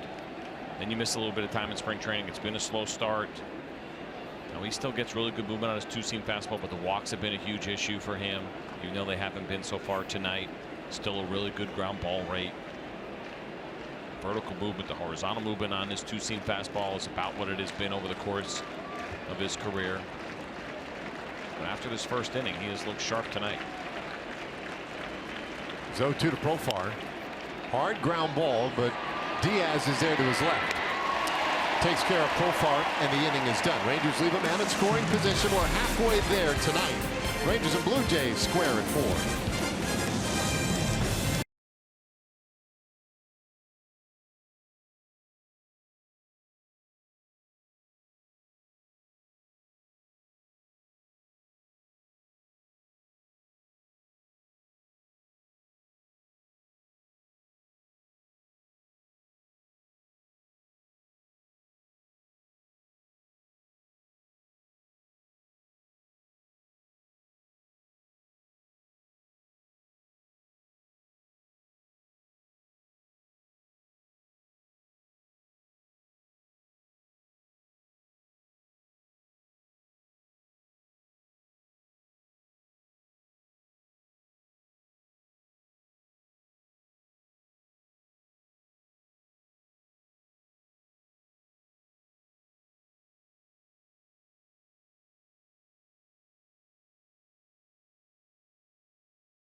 Upcoming schedule tomorrow, an afternoon game starting around 3 o'clock Central Time.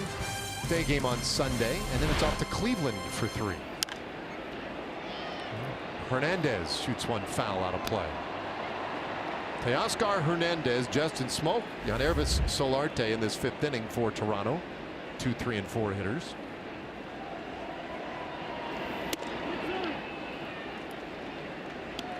Little in, 1-1.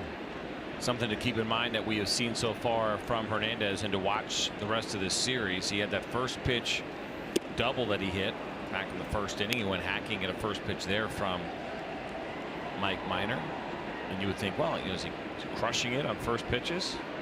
Well, coming into the night just 1 for 7, 143 batting average in those spots. So now 2 for 8.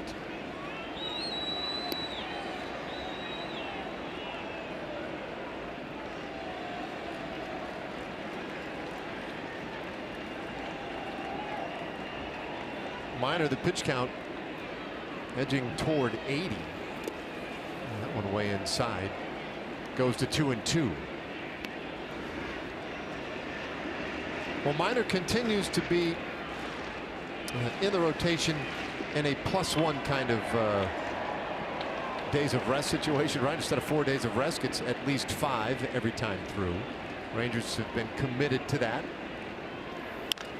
Bouncer, shortstop. Profar backs up a step. Has to show off the strong arm. Get Hernandez. 1 away. We take a Chevy game break. Throw it back once again to Rick Renner.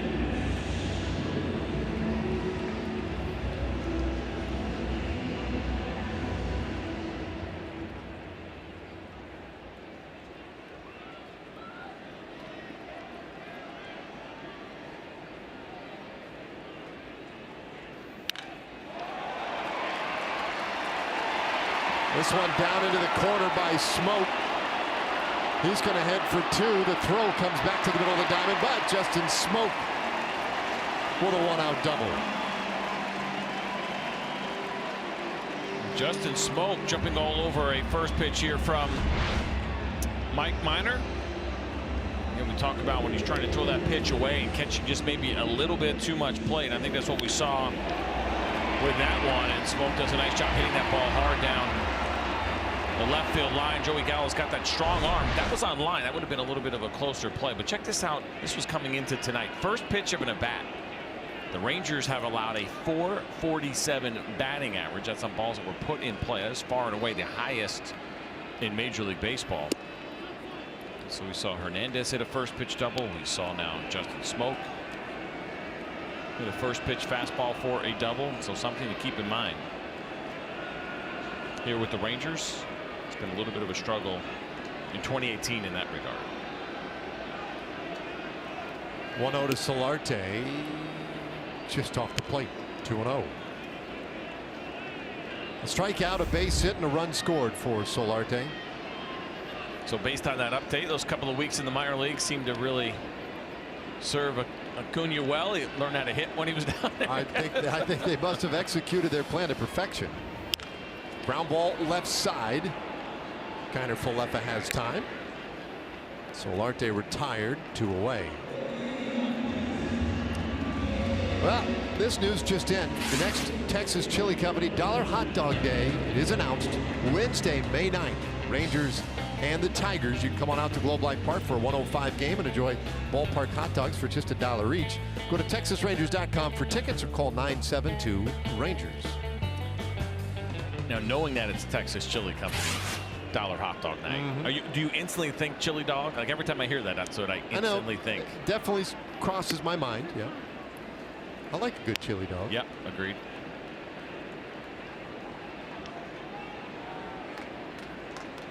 Well, Pilar's had a good night tonight, a double and a triple.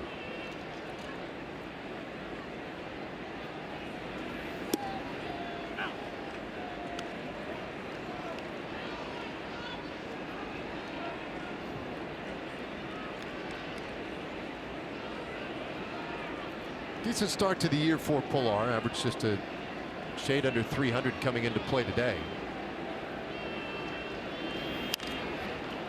Pop up right side foul. Might be room out there. Here's the Condor. Wow, trying to get there. Had the wings spread and everything there momentarily.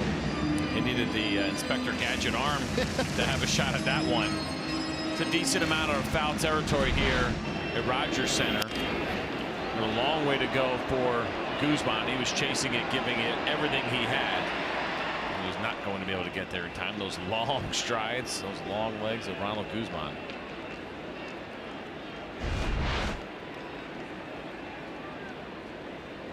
So 1-2 on Pilar. Looked pretty good. Evens the count at 2 balls and 2 strikes.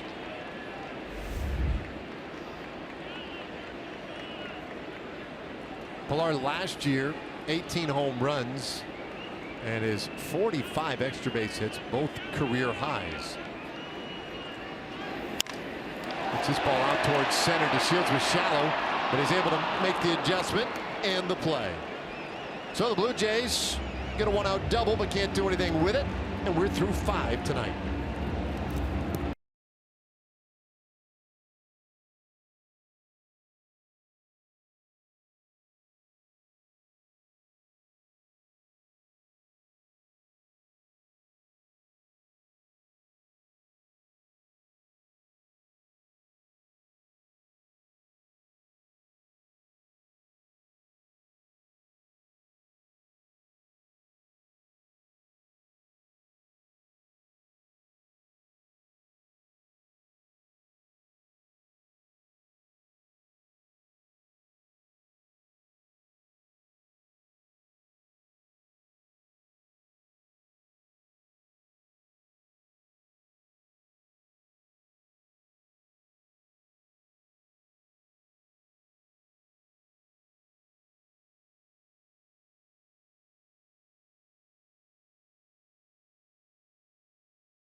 We're going to take you back to the first inning. First, Nomar Mazara with a hard base hit up the middle. 2 RBIs scoring on that one with Shields and Chu. And then a batter later, Joey Gallo, home run number 8 for him on the season.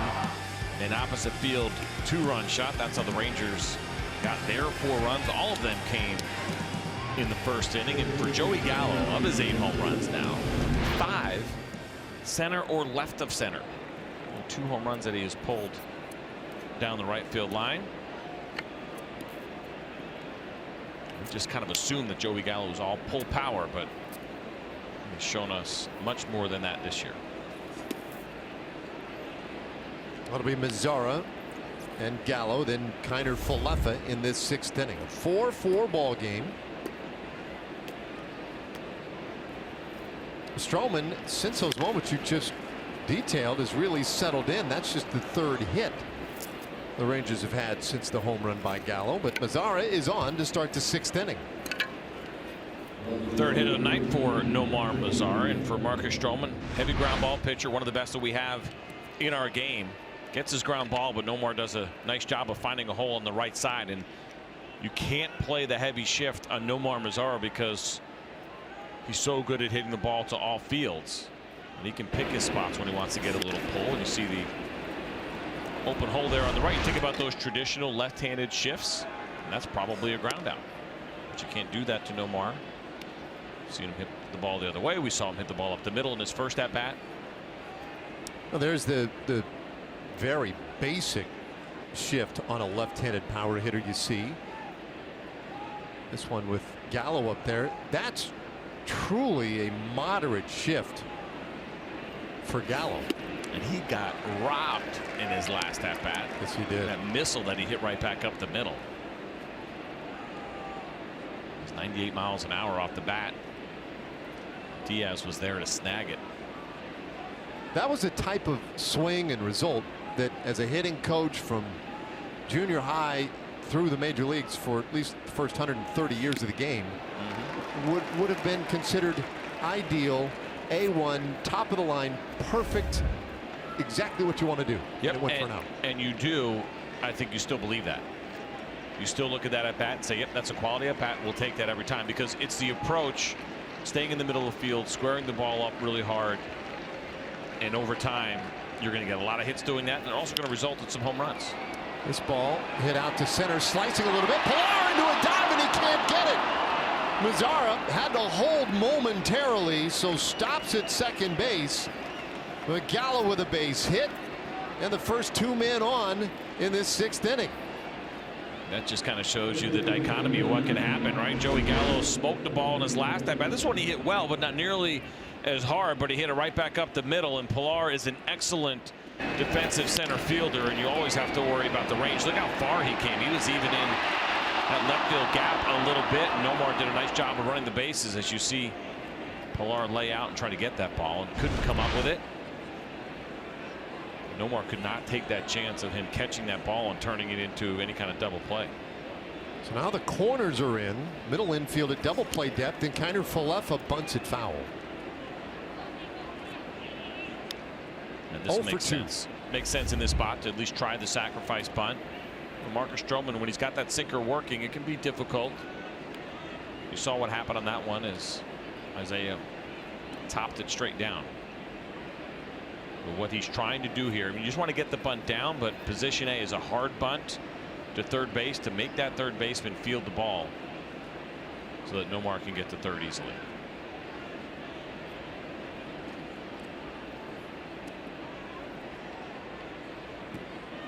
Mazara a single, Gallo a base hit, and that's how we have started the 6th inning. Kiner Falefa squaring again. You know, you look at Stroman's pitching lines so far this year, the longest outing he has had this season, 5 1/3. Now he's not quite there yet tonight. He needs one more out to tie his season long. 2 to pass it. Not long ago you would have thought, well, he'll get there easily, but at this point you start to wonder. Nice bunt, third base side, Solarte takes care of Kiner Falefa, but the sacrifice a good one. Both runners advance. Perfect. Absolutely perfect right there by Kiner Falefa. I mentioned in these spots, first and second, nobody out. You want a hard bunt to third base. You're not trying to deaden the ball and have a soft bunt. You want something on it. That's exactly what he did. Solarte had to come get the ball, which allowed Nomar to get to third easily and Joey to second as well. Perfect execution. We're just talking about that with Jeff Bannister and the development of players and what is happening to the game.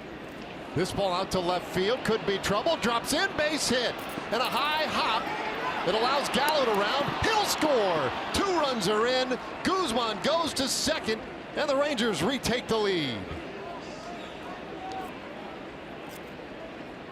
Ronald Guzman pokes it the other way. And boy, that high bounce almost burned Pierce. What incredible base running this was all the way around. First, you're going to watch the base hit. You'll see the ball drop. Nomar is going to score easily. Joey paused for a second to make sure that ball was going to get down. Did a nice job of scoring. But then Ronald Guzman reading the throw. So important. As soon as that ball comes out of Pierce's hands, you have to decide, is he throwing over the cutoff man? It was obvious that he was. As soon as you see that, you take off for second base. Ronald Guzman did exactly that. And he also knocks Marcus Stroman out of the game. The Rangers back on top here in the top of the 6th.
Did a good job fighting that pitch off, driving it to left field. Watch Joey Gallo, a little bit of a pause there, making sure that ball was down and no hesitation the rest of the way. But look at that throw, nowhere near the cutoff man. And so Ronald Guzman picked up on that right away. This is where you have to read the throw. And as soon as that ball came out of Pierce's hands, Guzman was gone. And even if Russell Martin had caught that ball cleanly, there was not going to be a play at second base. So a good read by Guzman to get himself into scoring position after the big base hit. Tyler Clippard is the new pitcher. Delivers high to Juan Centeno. It's been a good year for Tyler Clippard so far. Came in as a non-roster invitee, made this team. He has allowed the 3 home runs, but you see the lower ERA. Those are the only runs he's allowed in 12 2/3 innings.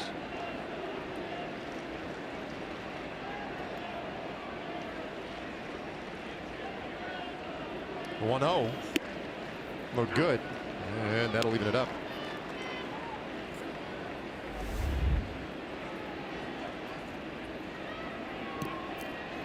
So 2 runs in the inning. Rangers have moved out in front again. Clippard inherits Ronald Guzman out at second base.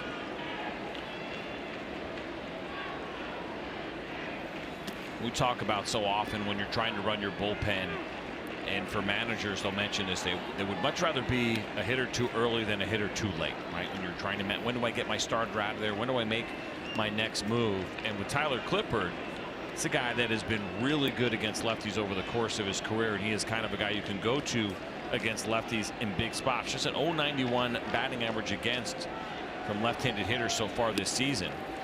Swing and a miss, throw down to second. Guzman has to hustle back. Ooh. And I say that because after the bunt, nice job by Isaiah Kiner-Falefa to make that happen. You have runners in scoring position, and you have 3 lefties coming up: Guzman, Centeno, and Robinson. They decided to let Marcus Stroman stay in there and try to work his way out of it, instead of going to Clippard, who's been so good against lefties, and as of now looks like that's what's cost the Jays.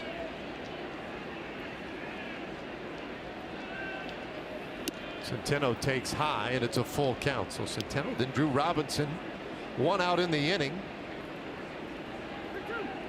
And the Rangers with the lead. This is the opening game of this 3-game series. Here's Robinson. Got to hit his last time up.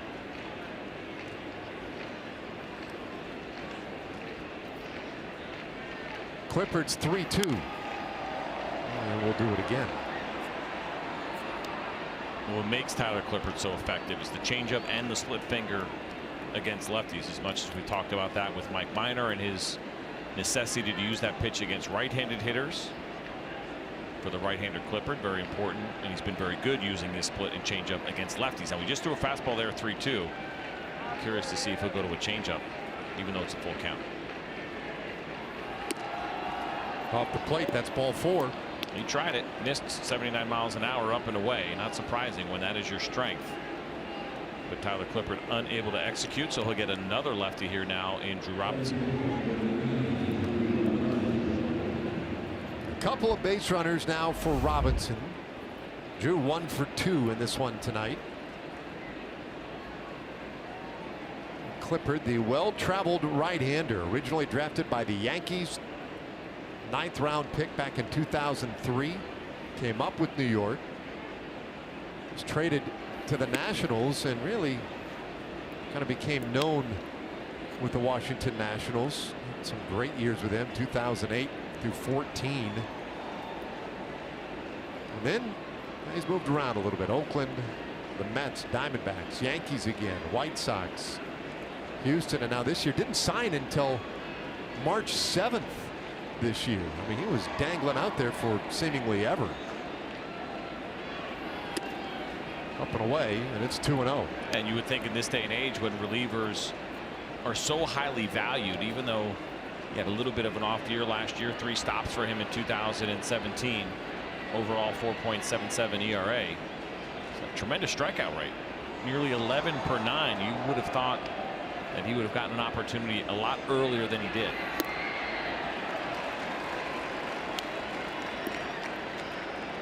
At 33 years old. That's the thing, right? I mean, you think he was like 37. He's been around for a long time. Yeah, he's still very respectable age.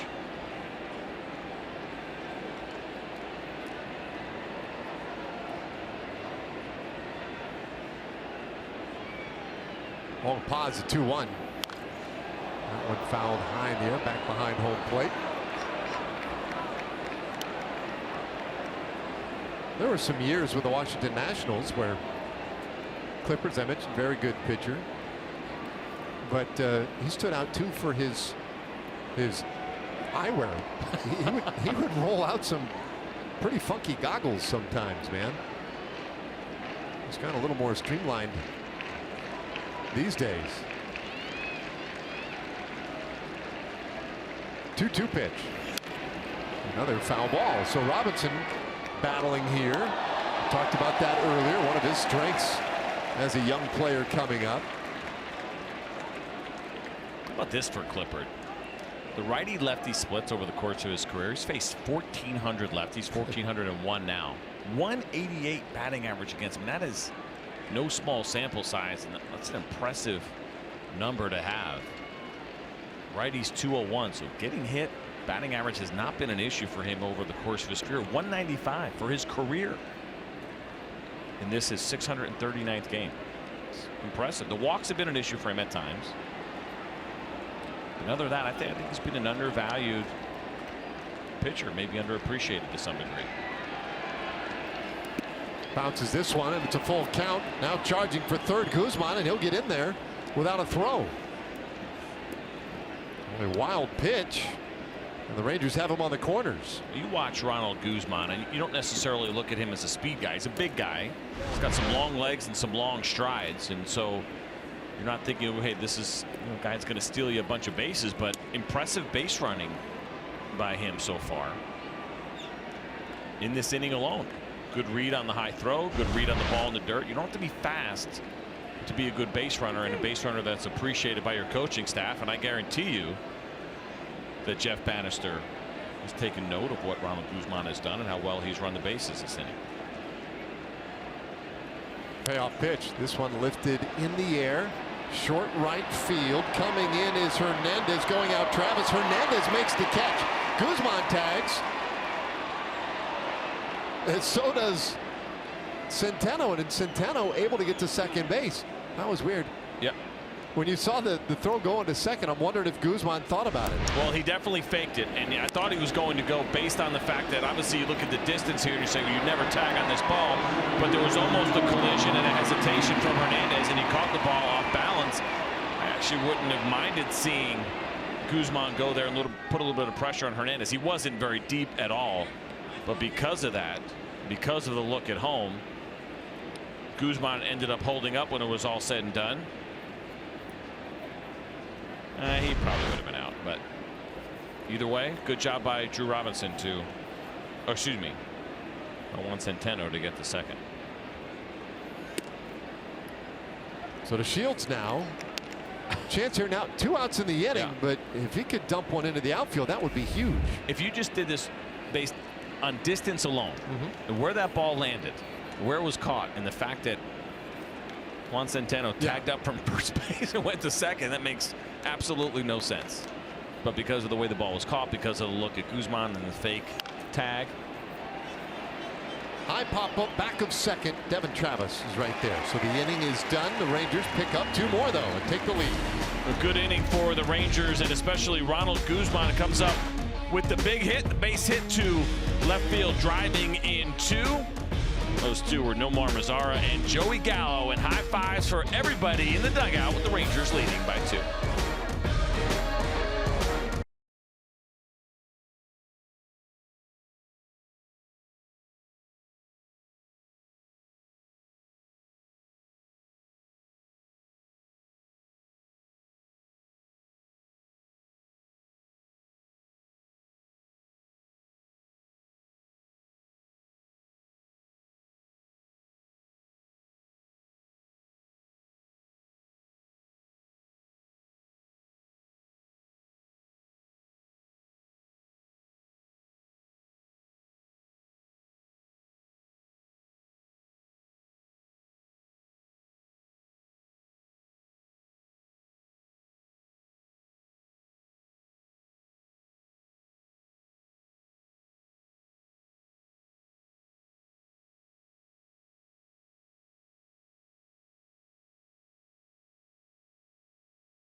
The Rangers the lead again. They led 4-0 and now 6-4. Kevin Jepson getting ready out of the bullpen in case he's needed.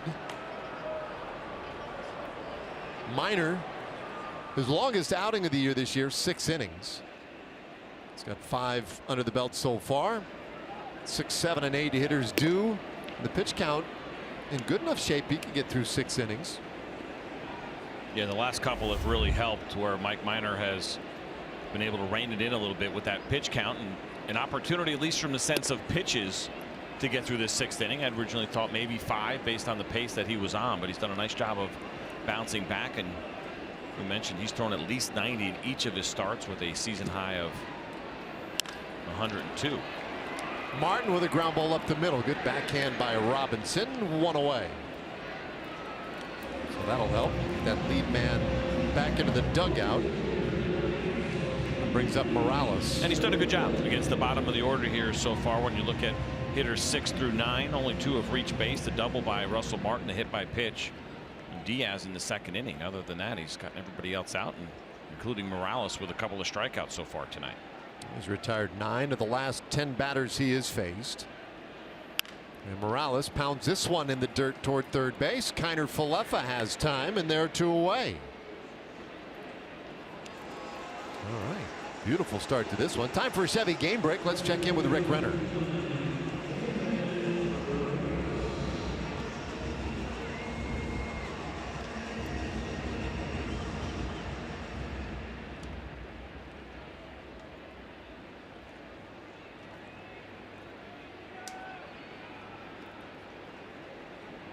All right, thanks, Rick. And here is Devin Travis. He takes strike 1. Red Sox are falling apart.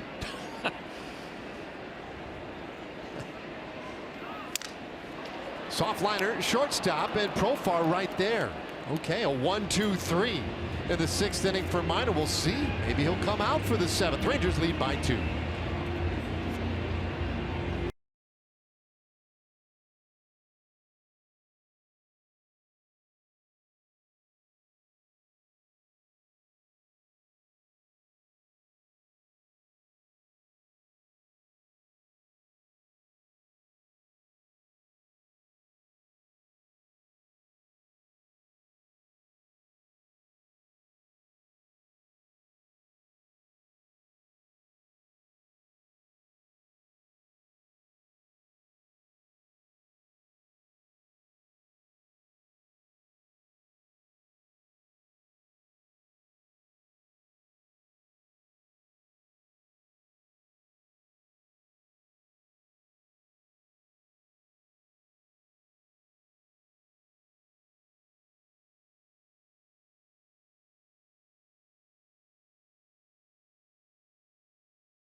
Blue Jays by 2. Delino to Shields having a good night defensively. We'll see him here chasing this ball now.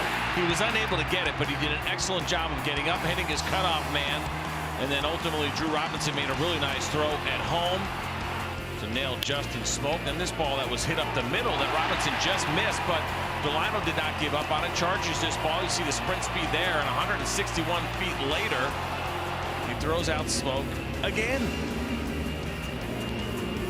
Yeah, he's been pretty impressive. Very nice to have him back out there in center field. Meanwhile, Aaron Loup has come on here for the Blue Jays, making his 10th appearance. See, 8 1/3 innings so far, 7 strikeouts to just 1 walk for Loup. He's actually struggled against lefties so far this season. .429 batting average against those left-handers. Heavy ground ball rate though, 59%. So he's done a good job of keeping the ball on the ground. It's all showed you guys just that 1 walk.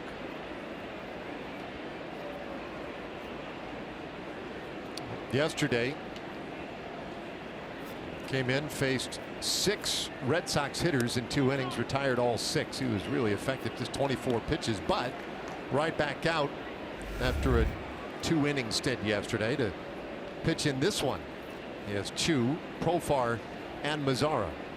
I don't think he'll be in there for just one hitter either. As you mentioned, Chu the lefty, Profar the switch hitter, and then a couple of lefties in Mazzara and Gallo right after that. So probably at least 4 hitters here potentially for Luke. Chu fights that one off. 1-2 the count. So Chu with a walk. He has grounded out twice since.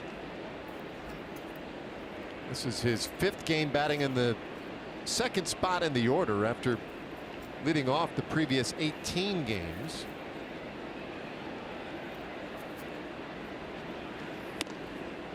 And it is 2-2. And Chu went on that little run not long ago where he was hit with some power, a lot of late inning home runs in that trip in Oakland. But he has not homered in his last 6 games. And he hits this ball out to left field. Hanging up for Pierce. One away in the 7th inning. Well, make sure you don't miss the 2018 Park Place Dealerships Texas Rangers Triple Play Spectacular. The Sultan Soiree will be held on Wednesday, May 9th at the Hilton in Atoll. All proceeds benefit the Texas Rangers Baseball Foundation. To purchase your tickets, go to texasrangers.com/triple-play. Not gonna lie to you, there are a lot of tricky words in that Yes. thing. Well, it's funny is that as I was looking that over real quickly, I was like, you know what, I might give this to Dave. I almost gave it to you. I was like, ugh. A lot of twists and turns and S's and Yeah, words I don't say every day. I'm with you. Profar 0 for 3, and he shoots that one foul. No balls, 2 strikes on Profar. Batting 3rd in the order again tonight. Albany liking the look with Profar between Chu and Mazzara, splitting up the left-handers. That's from the right side here against Loop. Comes up 50. Strikes out for the 2nd out of the inning. First strikeout for the Rangers going all the way back to the 2nd inning. Remember, Stroman went on that run where he struck out a couple to finish off the 1st inning and then struck out Centeno and Robinson to start off the 2nd inning. But the Rangers have not struck out since until that Profar strikeout right there.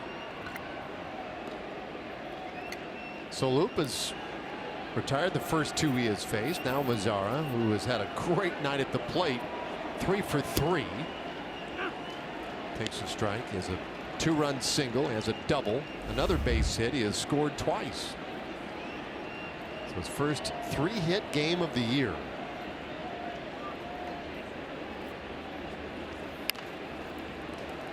Little roller out in front of the plate. Loop will pick it up. And that completes a quick and tight 7th inning for the left-hander Aaron Loop. We'll go to the bottom of the 7th. Rangers by 2.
Mike Minor, his night is through, but take a look at what he's done here this evening. Started this game off with a strikeout of Steve Pearce on the curveball. Good pitch, fastball located down and away. Another breaking ball in the dirt. We talked about his full repertoire before the game. There's the changeup, striking out Morales, and it was all said and done. 6 innings for Mike Minor. No walks, 4 strikeouts in the last 3 innings. He did not allow a run, and he is going to hand things off here to Kevin Jepsen, who comes out of the Ranger bullpen. And that's going to bring us to our Kubota power stats and digging in on this Rangers bullpen. Look what they have done on the road. 1.16 ERA. That is the best in Major League Baseball. So Rangers pitchers coming out of that pen have answered the bell here on the road, and Jeff Bannister is going to ask them to do it tonight here at Rogers Center. First pitch to Ledmus Diaz, misses for a ball. So 6 strong from Minor. Now the pen will be called upon to finish this one off 2-0. Here's what Kevin Jepsen has used so far this season. Fastball 65% of the time, averaging 92 miles an hour. The curveball is the go-to secondary pitch, an occasional changeup that we have seen from him so far this year.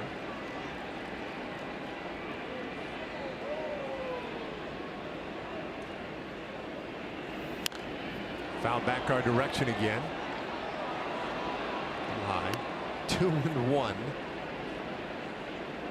The count on Diaz. Diaz was hit by a pitch in the second on a play that was reviewed. Jeff Bannister asked them to take a look on video just to make sure it didn't hit the bat, but it was ruled that Diaz was hit by a pitch. He would eventually come around and score. Shoots this one out to center field, but the shield's comfortable.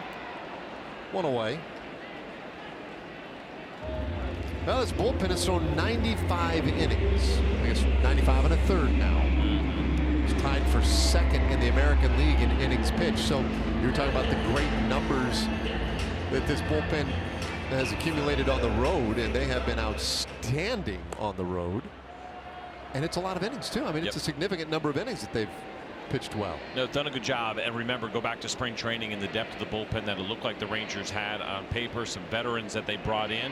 Well, Kevin Jepsen, originally not really a guy that was penciled in to break camp with the team, but he has been one that has done a good job and taken on some innings. Jesse Chavez has done a really nice job. The veterans that were brought in. It was an issue last year. We knew that with the Rangers, and they just tried to do everything they could without going crazy and spending a lot on that bullpen, but doing as much as they could to make sure they weren't going to run into that same situation this year that they did last year.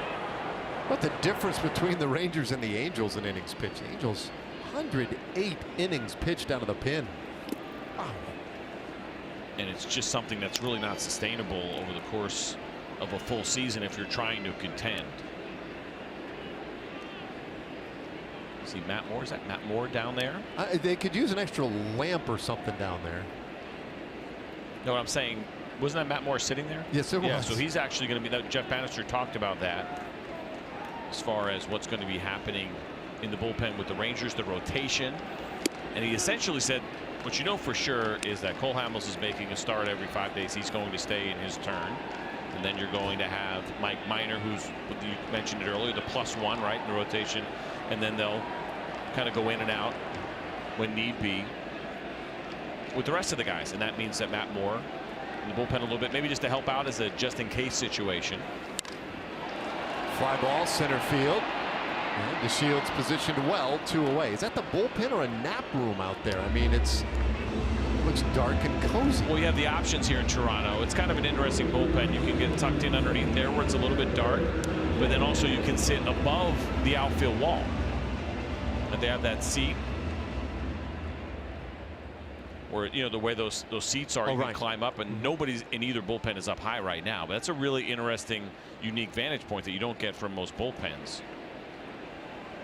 here in Toronto. But everyone tucked underneath, probably because they want to listen to you and I. I'm assuming they're watching the game on TV. That's you talk to reason. Talk about a good view. That's the view you want. Hernandez fouls off, strike 1. Yeah, so right there under the lettering. You can see the tops of those benches. That's I gotta be honest with you. I think that's where I would like to hang out It's a good spot. I were out there. It's a really great view from the bullpen. But I think what we showed with them sitting underneath, that's new. I don't remember that when last time I pitched here was a real long time ago, 2004. And I don't think that was there. Those seats underneath were not available to that degree. You'd hang out there.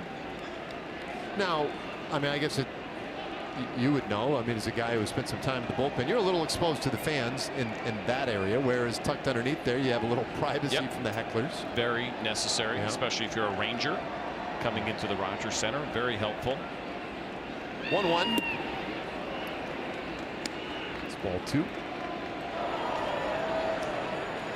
A lot of bullpens have some interesting setups. Philadelphia, those stacked bullpens out in center field when that ballpark first opened. One on top of another, and the Phillies were actually on the top.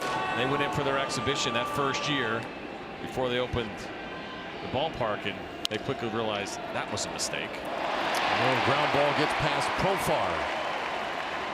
Hernandez is on. We'll see how that one is scored. I don't know if you can assume the out there or not, but that's one I think Profar felt like he should have. I guess error here. Let's see what happens here. It's a two-hopper backhanded, and you don't really expect too many bad hops when you're on the turf, but you got to keep an eye on where the dirt and the turf meet. I wonder if that's where this ball bounced. No, it didn't. It just bounced a little higher than Jurickson and Profar expected, and a little late getting up. It is going to go down as an error, and that's also going to end the night for Kevin Jepsen. All right, so Bannister takes the baseball, and with smoke coming up, Alex Claudio coming out.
Local Texas Ford dealer today. Ford is the best in Texas. The scene from outside tonight. 6-4 Rangers leading here at the Rogers Center up in Toronto, and Alex Claudio has come out of the bullpen to face switch hitting Justin Smoke. And there's the repertoire for Alex. Those fastballs sitting at 85 miles an hour. It's all about the movement and the deception. The changeup was just a devastating pitch that he uses so well against righties, and I believe that's why Jeff Bannister wants Alex Claudio in here right now. The idea of using that good changeup to Justin Smoke.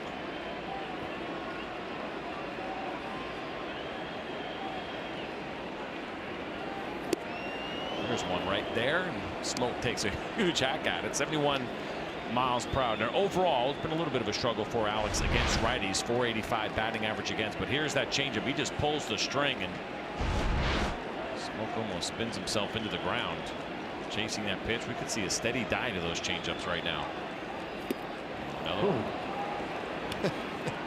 Smoke, not even close. And it makes sense to continue to keep throwing this pitch. And if you can throw it in that spot, pretty good chance that Alex Claudio will end this at bat pretty quickly. You don't want to make a mistake in the zone with another offering, knowing the weakness right now is the changeup. And is off first, pitch off the plate, and it's 1-2 on Smoke, who has 3 hits tonight. RBI single in the first, base hit in the third, a double in the 5th inning. He has been a very tough out for the Rangers, not just tonight. 1-2, no, a toss over to first. So remember, you and I talked about this before. Did you see Juan Centeno there setting up in? Yeah. Now I didn't watch the signs there, so I don't know if he called the pick off or if Alex did that on his own. But it could be one of those deals where you want that hitter just in case. Is he peeking a little bit? Is he looking to think that you might go in? Now they just called the sinker away. 2-seam fastball. Ooh, just misses. 2-2.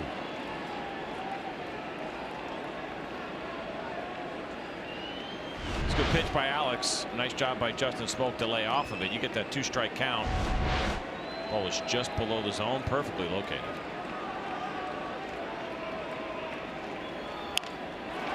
Base hit into center field for Smoke. He's 4 for 4.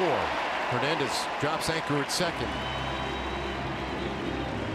The Blue Jays have the potential tying runs on base here in the 7th inning. Well, Alex went back to the changeup. This one, though, a little bit elevated, and that gave Justin Smoke a chance. It was off the plate. And I say elevated just because we're so used to seeing Alex live at the knees and below. Still probably only thigh high. It wasn't necessarily up in the zone, but enough to give Justin Smoke an opportunity. And he didn't hit it hard, but he hit it back up the middle. Second career 4-hit game for Smoke. So he's had a good one tonight, and now the cleanup man on Hervis Solarte. Solarte's 1 for 3, and he's taken all the way. That's a strike. Interesting approach there that you would want to see one first from Alex Claudio. As tough as we have seen Alex be on righties over the course of his career, you're not going to get too many pitches like that up in the zone, especially fastballs. Fouled off, count 0-2. And Solarte's had some trouble with left-handed pitching this year. The average 167 for him against lefties.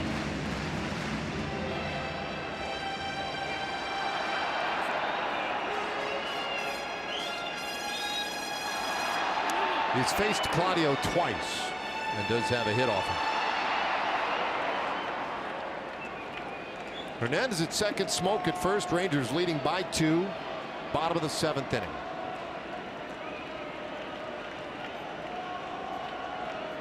Infield is back. And a bouncing ball third base. Kiner Falefa can step on the bag. The inning is done. So the Blue Jays leave a pair. We'll go to the 8th inning tonight with the Rangers up by 2.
tonight in a couple of really big spots, and we're going to take you back to the first inning.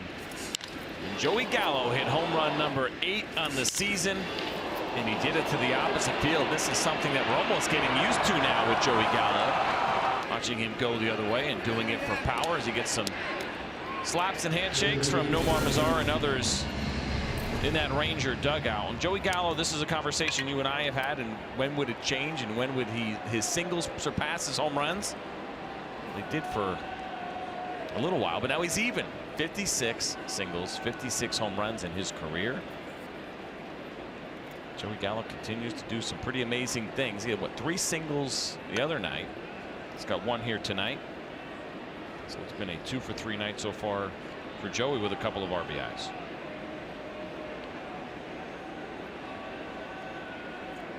Well, it's one of the great statistical races that will have our attention for a long time as John Axford fires in a strike to Gallo. Axford on here in the 8th inning, just off the bereavement list. Good year for Axford so far. Another righty that comes out of this Blue Jays pen with good numbers against lefties. 0.91 batting average against, and Axford does it with a fastball that averages around 96 miles an hour. A slider that averages 93 miles per hour, and the curveball at 81. 93 on the slider? Seems like a hard slider. 96 with that heater. Taking a look at the shift against Gallo. Not a surprise. But isn't it interesting where you see Diaz? He was right up the middle. And that was against Marcus Stroman, and I wonder, and this would make sense, change it based on the pitcher to some degree, and what pitches he's mostly going to be throwing. And Marcus Stroman is a guy that keeps the ball on the ground really well, but so does John Axford. But there must be something about the Axford repertoire against Joey Gallo that they feel like they'd rather let Diaz be a little bit more on the second base side of second than he was earlier. Oh, did he go? Yes, he did. Mike McClinsky rings him up. So Gallo strikes out to start the 8th inning. Gallo did not like this call at all. Let's take a look from the side. Get a look and see whether or not he offered at the pitch. That is how it goes. And yeah, I have to say, where he's holding his bat is not where it actually finished. Good sales job by Joey Gallo, but I probably did offer at that one. Really close. One out. Here is Kiner Falefa. And this one out to center field. That's going to drop in, base hit. Now his first hit of the night. Rangers have a man on in the 8th inning. And so Kiner Falefa now has hits in 8 of the last 9 games in which he has played. Take a look at this pitch. They wanted it down and stayed up and even in a little bit. Maybe a 2-seam fastball at 95 miles an hour, and a good job by Isaiah to get himself a base hit out of that pitch.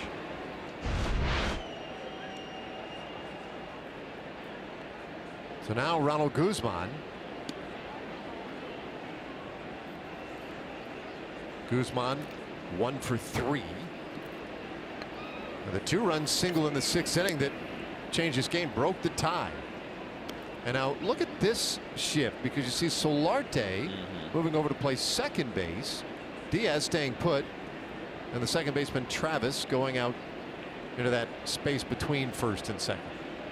Interesting. Yeah, and that was another conversation we had with Jeff Bannister, and saying, when do you put your shortstop on the second base side of second, and when do you leave him at the shortstop position? And where Diaz is right now, certainly you would believe that he has more range than Solarte does. That's why Diaz plays short. Solarte plays third. So Diaz has to cover the entire left side. And so it becomes a matter of where do you think the higher percentage of the ground ball is going to go? Even though you're playing the shift to the right, is there a better chance that he's going to hit one at Solarte or at Diaz? And I got to believe that they think Diaz, and that's why he's Throw there. down to second. And Kiner Falefa caught trying to steal second base. First time he's been gunned down this year on the bases, and you can see Ron Wakamatsu calling back up into the clubhouse just to make sure, and then to tell Kiner Falefa to get back there. Watching this live in full speed, it certainly did it felt like he got there, looked like he might have got there, and you see it right there, and it does appear that that foot got to the bag. Now, the exchange of feet is something to keep an eye on. Watch the right foot. That's a tough look there. And okay, the tag came off. Had he held the tag there, I don't know if they would have reviewed this or not. This might give us a little bit of a better look. The foot definitely got there before the tag. Yeah, now the second question becomes, when his left foot came off and his right foot went on, was there contact? That's the next part of this. Definitely safe there. They're both on at the same time. Right. I don't think there's. Yeah.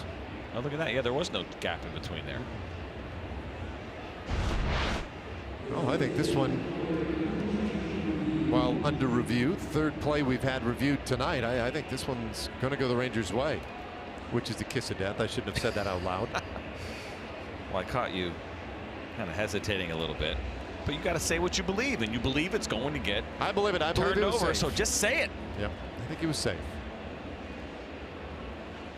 And now, and again, we always make this point. It's not so much what we believe. It's whether or not there was enough evidence to overturn the call on the field. Oh, and apparently there was not. Wow. It's tricky. So a caught stealing.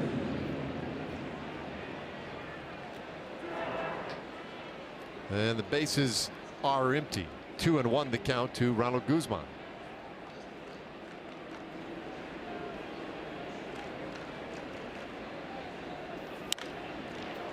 This one out to left field, hanging up there pretty well. Pierce going back, and that one is off the base of the wall.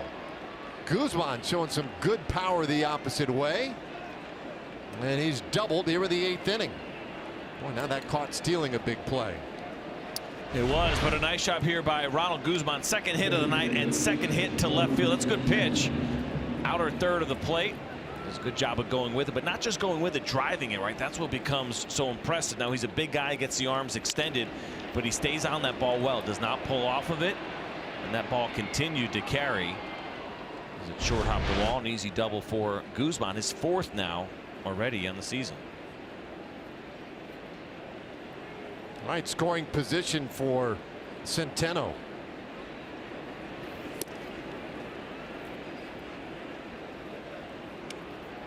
It's interesting. We've seen that from Guzman. We've seen it from Joey Gallo. We know Nomar Mazara is really good at hitting the ball the other way. In the conversation we were having with Jeff Bannister before the game, I asked him about the development of hitters with all these shifts and everything that's going on. Does it make sense to maybe bring guys through a system when you first get your hands on them at the minor league level, as far as how you train them, how you want them to hit?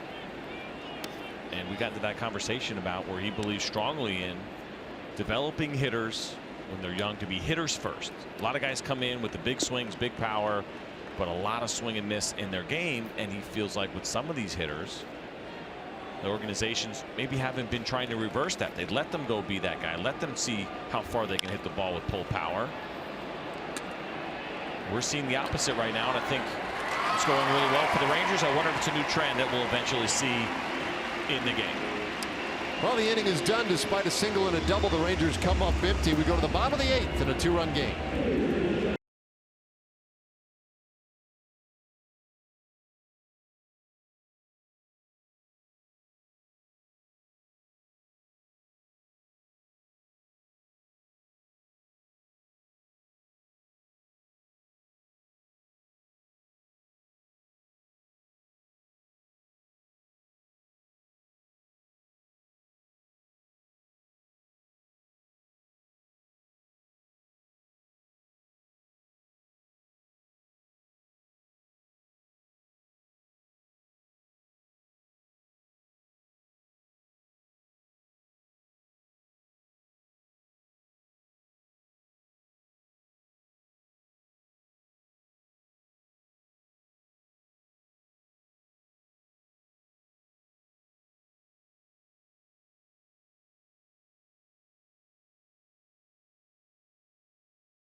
And they're great. You get first-class hotel accommodations, a meet and greet with a Rangers player. There's VIP ballpark tour, a whole lot more. If you want to learn more about it, you got to go to TexasRangers.com/destinations. We've got a trip out to Seattle end of May. Catch the Rangers and Mariners at Safeco Field, and I guarantee you that is a great trip. Check it out again. If they really want to sell those, you got to throw in their room with Dave Raymond. Nope. In Seattle. No sum of money. Stay in the Dave Raymond suite. Yeah. Chris Martin is on here in the 8th inning. You already had that experience in spring training. It's really fun. Totally worth it.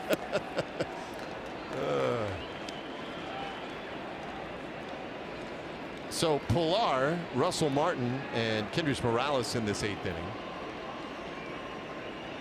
It's been a good return to the big leagues for Chris Martin after a couple of years in Japan.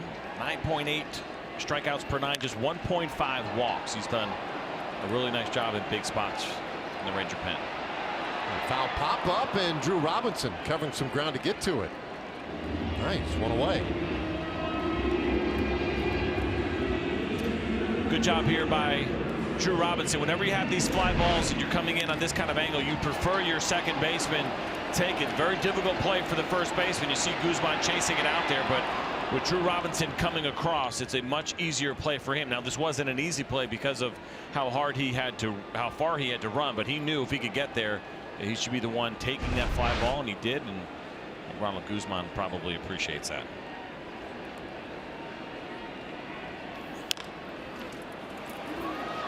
Little dribbler out in front of the plate. Martin. Throws out Martin.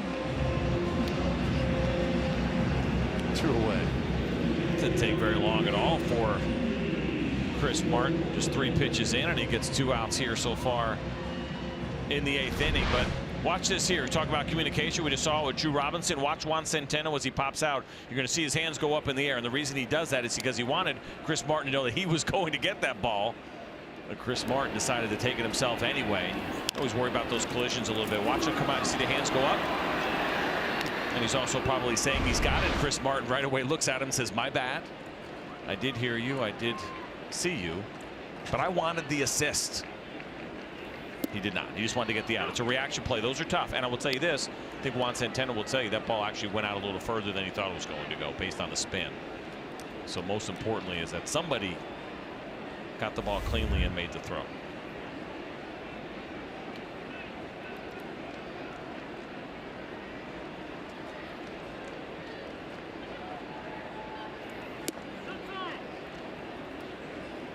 One and one on Morales. Hitless so far tonight. Couple of strikeouts for Morales. So Blue Jays team came into play tonight. 14 wins, 10 losses. And only 5 back of Boston in the East. We've gotten off to a decent start this year, all things considered. And when I say all things considered, Tulowitzki hasn't played a game yet this year. You have Donaldson on the disabled list at the moment. In fact, they've got quite a bit of damage done to them injury-wise. Inside 3-1 to Morales. In fact, Tulo. So look at John Gibbons, their manager here. Second tour of duty as manager of the Blue Jays. MacArthur High School in San Antonio. Good Texan, great man. But Tulowitzki, he's played less than 60% of the regular season games since becoming a Toronto Blue Jay. And Morales draws the walk here with 2 outs. Yeah, it's been a rough go of it for Troy Tulowitzki as a member of the Toronto Blue Jays. You know, we got traded over here. It seemed like it bugged him a little bit. Not that he didn't want to be here, but he kind of kept talking about it for a little while. And even in the following spring training, that trade, of course, came in the middle of the season in 2015. Hit 239 the rest of that year after hitting 300 previously for the first 4 months with the Rockies. And you look at the numbers, and there's been a significant difference. 299 batting average, 885 OPS with the Rockies for 10 years. Here with the Blue Jays, batting average nearly 50 points lower at 250. The OPS at 150 points lower. It should be 160 points lower. Below league average. 27-27. Well, a couple of moves by John Gibbons. Looked like he was just chewing gum, but he made 2 moves while doing that. Randall Grichuk pinch running over at first. Curtis Granderson announced as the pinch hitter here. That was amazing. Guy can chew gum and manage a game at the same time. Breaking ball in there for a strike to Granderson. Good pitch right there from Chris Martin. A lot of times with pinch hitters, you worry about them coming out swinging early. You don't want to give in with a first pitch fastball, and it was a nice job of getting that breaking ball over.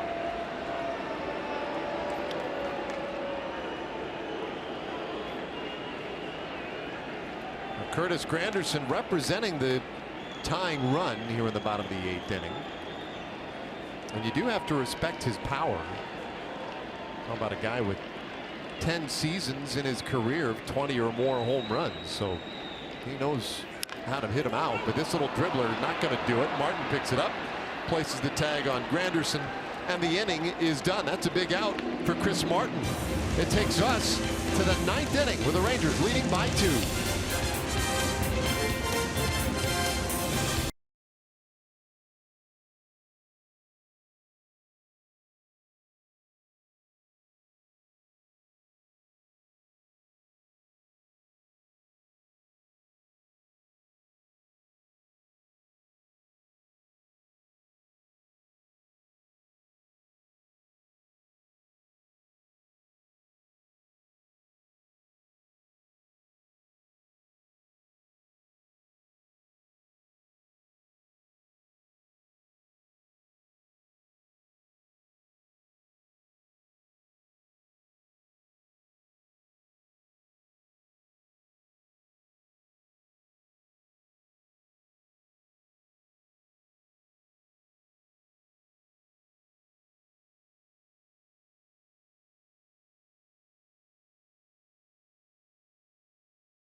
Tomorrow, a little afternoon baseball for you back home. Our pregame coverage will begin at 10:30 Central. Our forward pitching probables.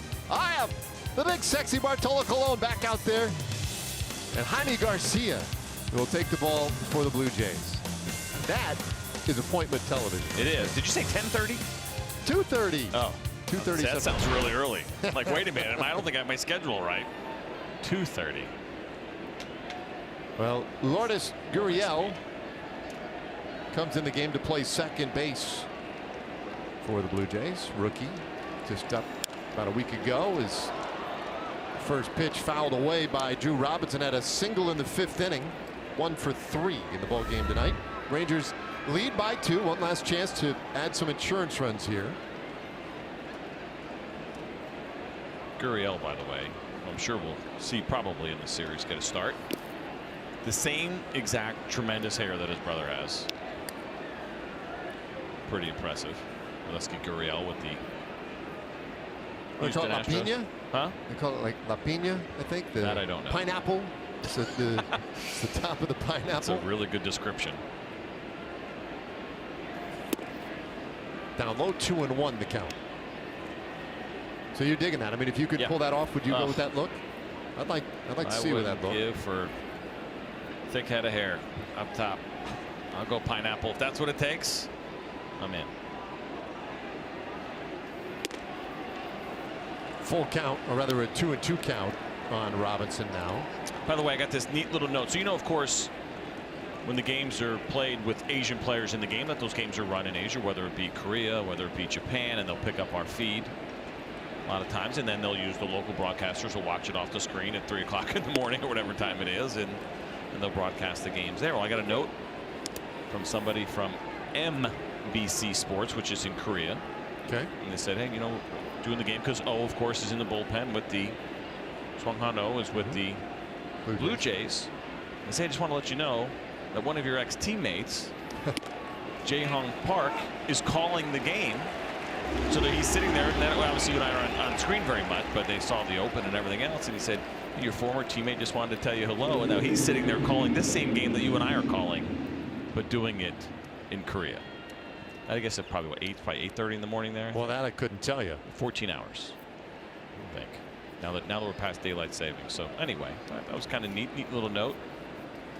Well, in Park Jae-Hong. In that case, CJ, I say 안녕하세요. 안녕하세요. To all of our say it right. viewers. DeShields takes a strike to Lino, 1 for 3 with a run scored.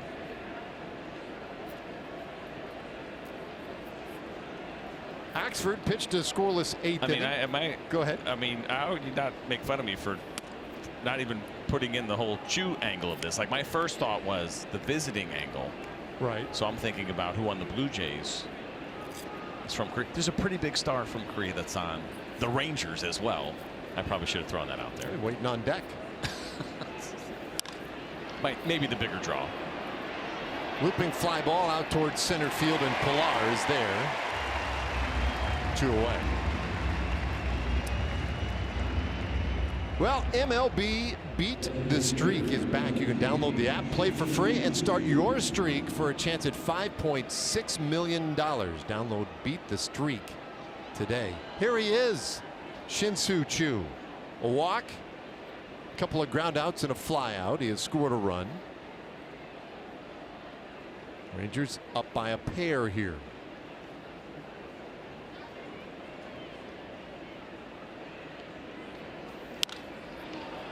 Chu hammers this ball out to center field. Back on it, Pilar, and he hauls it in to end the inning. And tried to give it to a fan. To the bottom of the 9th inning, Keone Kela ready to go out of that bullpen. He'll have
Kela looking for the save.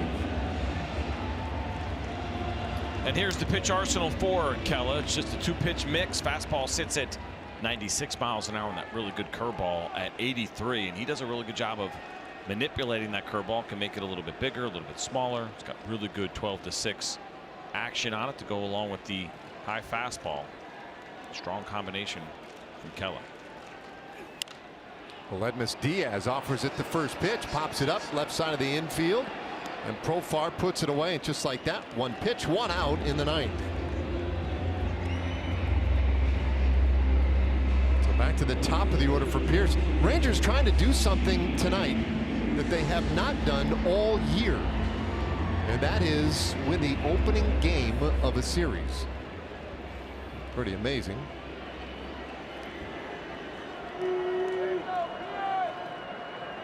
They have played well on the road, however. It is another consistency that we'll see more of tonight. Fly ball out there to right field. Mazzara able to get back on it. 2 pitches, 2 outs. And Kelly couldn't be more efficient.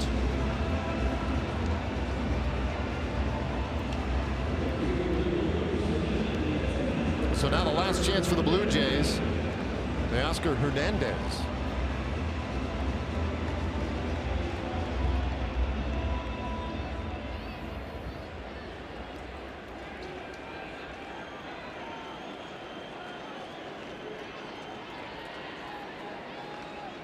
Hernandez double in the first inning. Since then, a couple of ground outs. He's reached on an error. Ooh, good fastball right in there for a strike. The automatic take. Under no circumstances are you supposed to swing at that pitch. But it's interesting, as we mentioned, Hernandez swung at the first pitch in 2 of his at-bats. And I wonder for him, if it was an automatic, you cannot swing at that pitch and make an out and give a closer a 3-pitch save. Oh, nice curveball, count 0-2. Yeah, as a pitcher, would you assume that that's an automatic no swing? If it was a 1-run lead, you might treat it a little bit differently. It's not like it's a starter and you're trying to work up his pitch count. You see a pitch you like, you go after it. Does it look bad if you have a 3-pitch inning? It does, but at the same time, when you have somebody as good as Kella with the power stuff, you're not going to get a lot to hit. And so, I don't know, I think John Gibbons would have been probably okay with it. Strike 3 called. Kella on 3 pitches carves up Hernandez, and the Rangers take the opener in Toronto 6-4. Yeah, he totally should have swung at the first pitch. Put yourself in his spot right here. And Keona Kella uses 5 pitches to get himself 3 outs, and the final dagger is that breaking ball, a little bit tighter, a little bit smaller than we see from him at times. And Hernandez, not only did he look at the first one, but he looked at the second one and the third one. He's down on strikes, and this game is over. And another really nice job by the Ranger bullpen on the road. Yeah, they continue to excel away from home. 6-4 the final score. Stay with us. Rick Ritter, Tom Grieve, and David Murphy. Plenty to break down from this one tonight. For CJ Nitkowski, I'm Dave Raymond, inviting you to stay with us. Our coverage of Rangers baseball continues right after this.